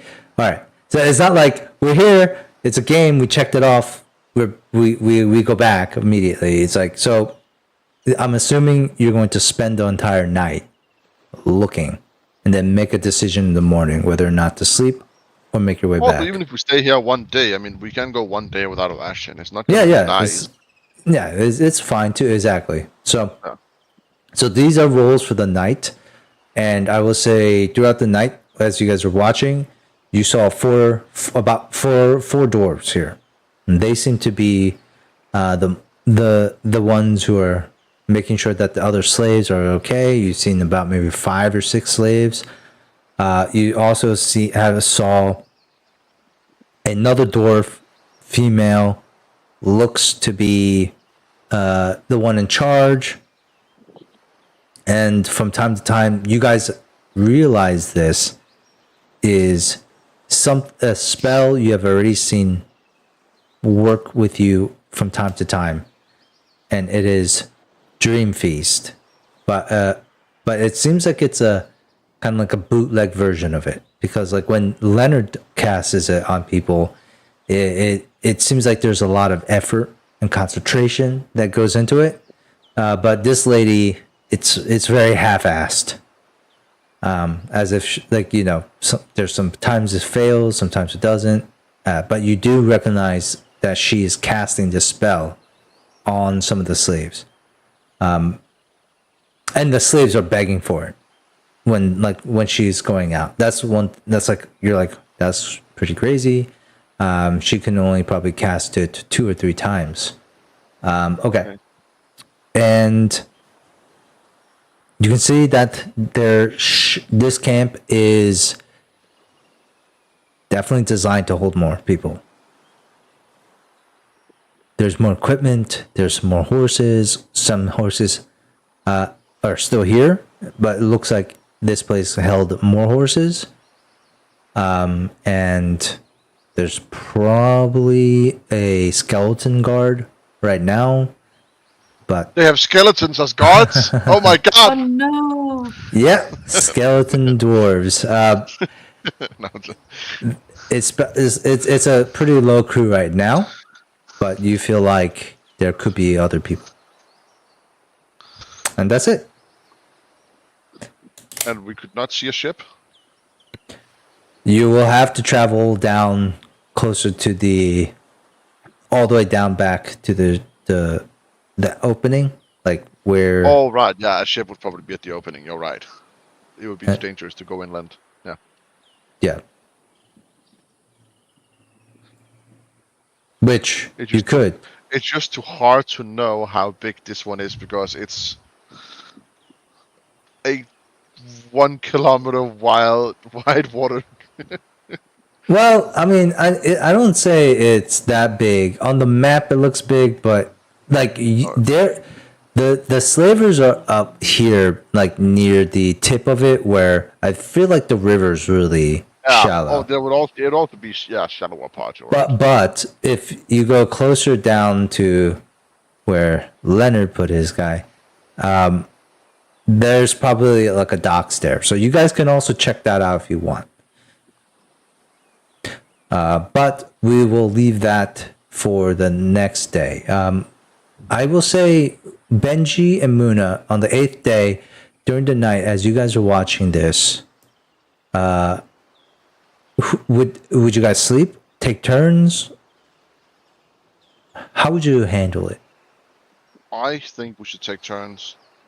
Yeah, take turns and maybe move a small distance away, just a small one. Okay, like you guys are like some secret soldiers over here. Okay, like changing your position throughout the night to not get like spotted or something. Okay, Also, of course, no open fire. no the open kitchen. fire. Yep. All right, so that means that 2 hours Benji, 2 hours Amuna, etc. Yeah. Is Skuga in the Although rotation? 2 hours, Well, 2 hours spooky is is a bit, when I- maybe like 4? 4 hours. Yeah. Oh, 4 hours on. Skugga can only be out when I'm out. So Oh yeah, Skugga that's is right. when That's I'm- right. Okay. Okay. So I will say both of you roll me a d20.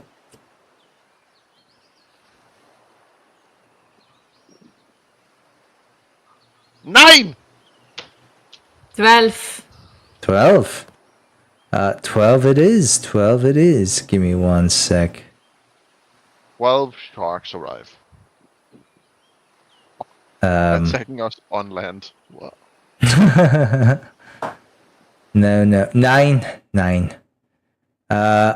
Okay. So I want to show this to you, but I do have to make some adjustments now. That's your penis, Cal. It would be funny if it was one day. That's the day I stop DMing forever. I open up your journals, look at this NPC. That's my left nut. No. Okay. So, Benji, you take the first watch or second watch? I'll take first watch. First watch. All right. So Muna, after a long day of walking, Muna goes to sleep. Skuga disappears, and you are just waiting there, eyes kind of getting heavy, but you shake yourself awake and refocus. These are slavers you're talking about. Who knows what is going to happen, and I'm actually going to now move you to the slaver camp. Can you see? Oh, did you teleport us to the slaver camp? Is that unfair? Can you see? Caught us? No. No, I see No one can I'm see, right? zooming out. no. Everything is No. dark for you? I can see darkness. Yes. Okay, hold on. Nina, what do you see? Because you're the one who can always hack it. I'm you not see, hacking Tenji? anything. Yeah, I can see a little bit. What do you see? I see. A sliver of green. Oh my god, did I do these walls wrong? Oh shit, no, hold on. I don't see Yeah, I anything. just see like a sliver of green. Hold on, it And a should be the other way where it's like you can see the other flip direction. Ah, that's it. Now do you see it? Okay. Yeah, I see like a canyon kind of thing with a river. Okay. Do you see like down past I to where see the tents are? a bridge. I see one person here. Okay. Do you see fire? I don't see. I Not see fire. inside the mountain. And you know what? I will bring you all here so that you can all see what Benji is saying. Hey, guys are here. Hey guys, what a coincidence. Hey, you I got. was gathering food in the forest. Now I am here. All right, everyone can see now? Okay. All right. So as you are looking at the camp, Benji, you see the dwarf Lynn lady, come out of one of the camps. She's starting to shout at the guards, the other guards that are near the campfire. Obviously, if you move around, Benji, you would probably see the rest of the guards kind of sitting around this campfire. And this like dwarven lady comes out. She's like, "Oi!" in a weird dwarven tongue. Do you speak dwarven? Hold on, let me double check. I don't think so, but no, I don't. Okay. In this weird dwarven tongue, she starts shouting at them, and they look. No, what? The guards, seem to be startled. They start to they jump up. They begin to dust themselves off like their dirty armor. They begin to try to clean the area around. The dwarven lady is freaking out and shit. And then from the woods, the entry to the camp over here by the west, you hear the hoof, the sounds of horse hooves clomping on the dirt, getting closer and closer, and you see about 5 more horses pull up. 4 more of these dwarven soldiers on horseback seem to be coming, and there is a woman on the 5th horse in the front. Her horse, pitch black, with white mane that flows down. It looks eerie when you look at this horse. As the horse trots along, you can see wisps of shadow, or some at first you're thinking it's dust or smoke, but it's shadow coming out of near the horse's tail as it blows out. You see a lady, small in stature, pretty small in stature, but the thing that sticks out the most is the amount of black all over her. Super edgy, black hair, like a black crown, black armor on her. There you see on her hip. Black? No, actually, and so the whip. There's this whip, and you think of Leonard for a second. It's like a skull whip, but you realize that the sound that it makes as it jiggles are chains. And the craziest thing that you notice here about her is her skin, how pale her skin is against all this black. And I think you think of Muna right away when you see her pale graying skin. And she is riding into the camp.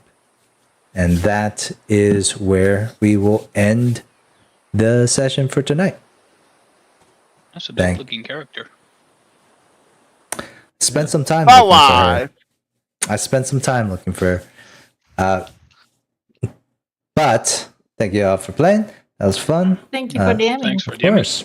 Thank you for doing me. And Go. See you all. good night. Good Wait night. for XP. Good night. Good night. And I will give how close is everyone for dinging? The rest of you. I already dinged. You already dinged? I am at Yeah. Just like 100 and something over, but I ding. Nice. I am at 13735. Only like 5 experience above. Did you add in the 1000 XP that I gave you all at the end of the session last session? No? Oh, Mhm. wait. For Benji? What the heck? That number doesn't seem right, to be honest. But okay. Let's give 500 XP for Benji for the end of the session here. I'm fine by just giving them enough experience to level up. I mean, it's...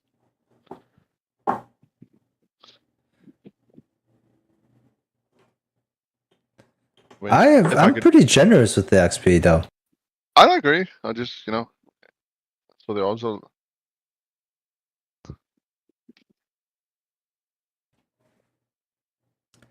But yeah, I mean, it's okay.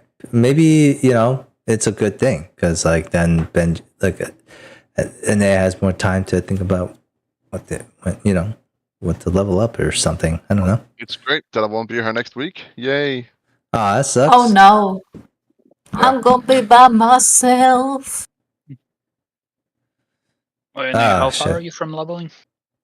I'm currently at, if I did the math right, 14. 1, 4, 1, 4, 2, 3, 5. Yes, you are. Only Only 700 something more. So not big. Not too Yeah, I much. don't have a single XP cookie. I had like Really? 120 experience in cookies. Holy shit. Wow, you have some really good cookies here, and oh my gosh. Are you saving these Yeah. for like combat? This is No, gonna be some of them I'm saving for like really bad rolls, but like the gold ones I'm saving for my friends. Aw. That's hilarious. Wow, I'm seeing a lot of pluses here. Wow, jeez. Okay. I have some XP cards, but not enough to dinger. Nah, it's all right. Ding, And ding, ding, ding, ding. people are Yeah, different. It's different speeds. It's all good. Well, that was great. I am kind of thinking though, like, how should we do this with next session? Because if I'm gonna control Muna, then there is gonna be this thing where I feel like if Muna sees somebody from his past, let's say, he would want to communicate. It wouldn't be wise though, right? It wouldn't be wise to blow your cover. The element of surprise would be gone. This is one where, I feel like it's very important for my roleplay if that is Marie. And yeah, that's gonna be sucky to miss. So I would say that no matter what, you wouldn't want to deviate from the plan of relaying information back. I mean, Right. I would say I don't this think- is like very close to his like personal quest. So I'd say like next week we like skip, play something We else. could make a beach episode. It's just Benji's not there the whole episode. No, I mean we could for beach episode we could teleport bench. It's not. It doesn't Teleport? have to be. It doesn't have to be like Canon? a continuous. What the? Yeah. I don't know how to operate And outside of canon like that. No, it's gonna be like just in Benji's mind, like seeing this one got him scared. He goes his happy place and it's like a beach episode. It's just anime. We're gonna For some crush reason, him. Sandara has a swimsuit and her like breasts are like grown Yeah, it's 10 a lot. times. That's terrible. The Fucking ship hate is you guys. already out of the water. We can also sail and then have like a jellyfish party or whatever. Yeah, there will be ice cream and. Why play Pathfinder? That we should just play Made RPG then. That's But literally you won't what let made. us. Hell. Fine, if somebody else wants to be the master, I'm totally fine with that then.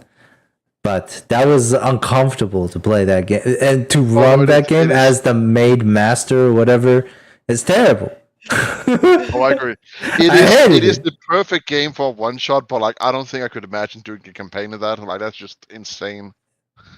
Try running the game. Look, having you guys until you guys have Jacob playing a, I don't know, what did they call an anime girl or whatever it's called, and calling you Oni-chan or whatever he was fucking saying to you constantly. I don't think you guys will understand how it feels to play that. It was recall bad. When last I played it, I won because everyone was trying to fuck each other over, and my stats were so bad that the only decent stat I had was cleaning, so I just focused on cleaning. So everyone else was just fucking around, and I was the only one doing my damn job, and that's why I won the. My job in the main RPG was to kill my master. Yeah. None of that. I just cleaned. That was like the weirdest. It was the funniest game because it's so cringe, but it's just so cringe. Every part of it, the game is just so We cringe. could make a horror game. Everyone plays a vampire and tries to escape. What? That's random. Sure, I wanna A kill Briar. past. How do you say it? A flashback to the past. Everyone else. Who's the just horror Nina. game for? Is it just for Brian? Nina. For It is you a to horror feel game horror? for me. Yeah, and you have to Cal. kill me. Cal, I have a chance to kill Briar. I'm gonna take it. Let's do this. No, I mean it's like Your high level vampire against the level 1 bard, so the answer is, and she's dead. yeah, Oh no, of I course, just obviously. have to hide and escape. No, you're not. That's not You how know the these perceptions systems of work. vampires. It's oh man, the one horror game that we tried to do, that was the worst one because it just turned into the same shit where like a wild, crazy ride, all adventure. I don't know if you guys remember that Did one. you play a horror game? We tried to. I tried Zombie to. Apocalypse. I tried to run a zombie apocalypse, but you say that because it was only the first 1 minute that was horror, and then it just turned into the same game we always play. Was I? You were. Yeah, you were. It was like this one where like somebody was the driver. I forget. Maybe it was Jacob's character that was the driver, and you guys were just running around the city. It was just chaos, just like every other. I absolutely cannot remember it. And sure, you shouldn't remember it. That was bad. Cal wish he didn't remember it. Yeah, I kind of wish I didn't remember that. It was a really poor attempt No, at it a horror wasn't game. zombies. It was like a Monsters. mixture of like animals, like chimeras. I thought that would be scary for some reason. Was it the darkest? It was it called something like Dark? No, that's a system I made called inspired by Darker Than Black, the anime. That was the Great space anime. station. Yeah, it was a great anime. That was with Keto too. Wow, I can't believe you guys remember that shit. That's like so fucking long ago. Of course we I don't even think you guys. Like, You guys remember wrote Keto? RPG Yeah. and my like Yeah, favorite of course. anime. Of course, I remember that shit. I mean, Yeah. clones. Like if you if I go back into the archive and listen to any of like our games of Keto, I don't remember it then, but I do notice it now. Like it was dark. Like sometimes it was dark, but anyways, That and a lot of furry hate. a little bit. But I mean, great sessions though. It was really fun. But Yeah.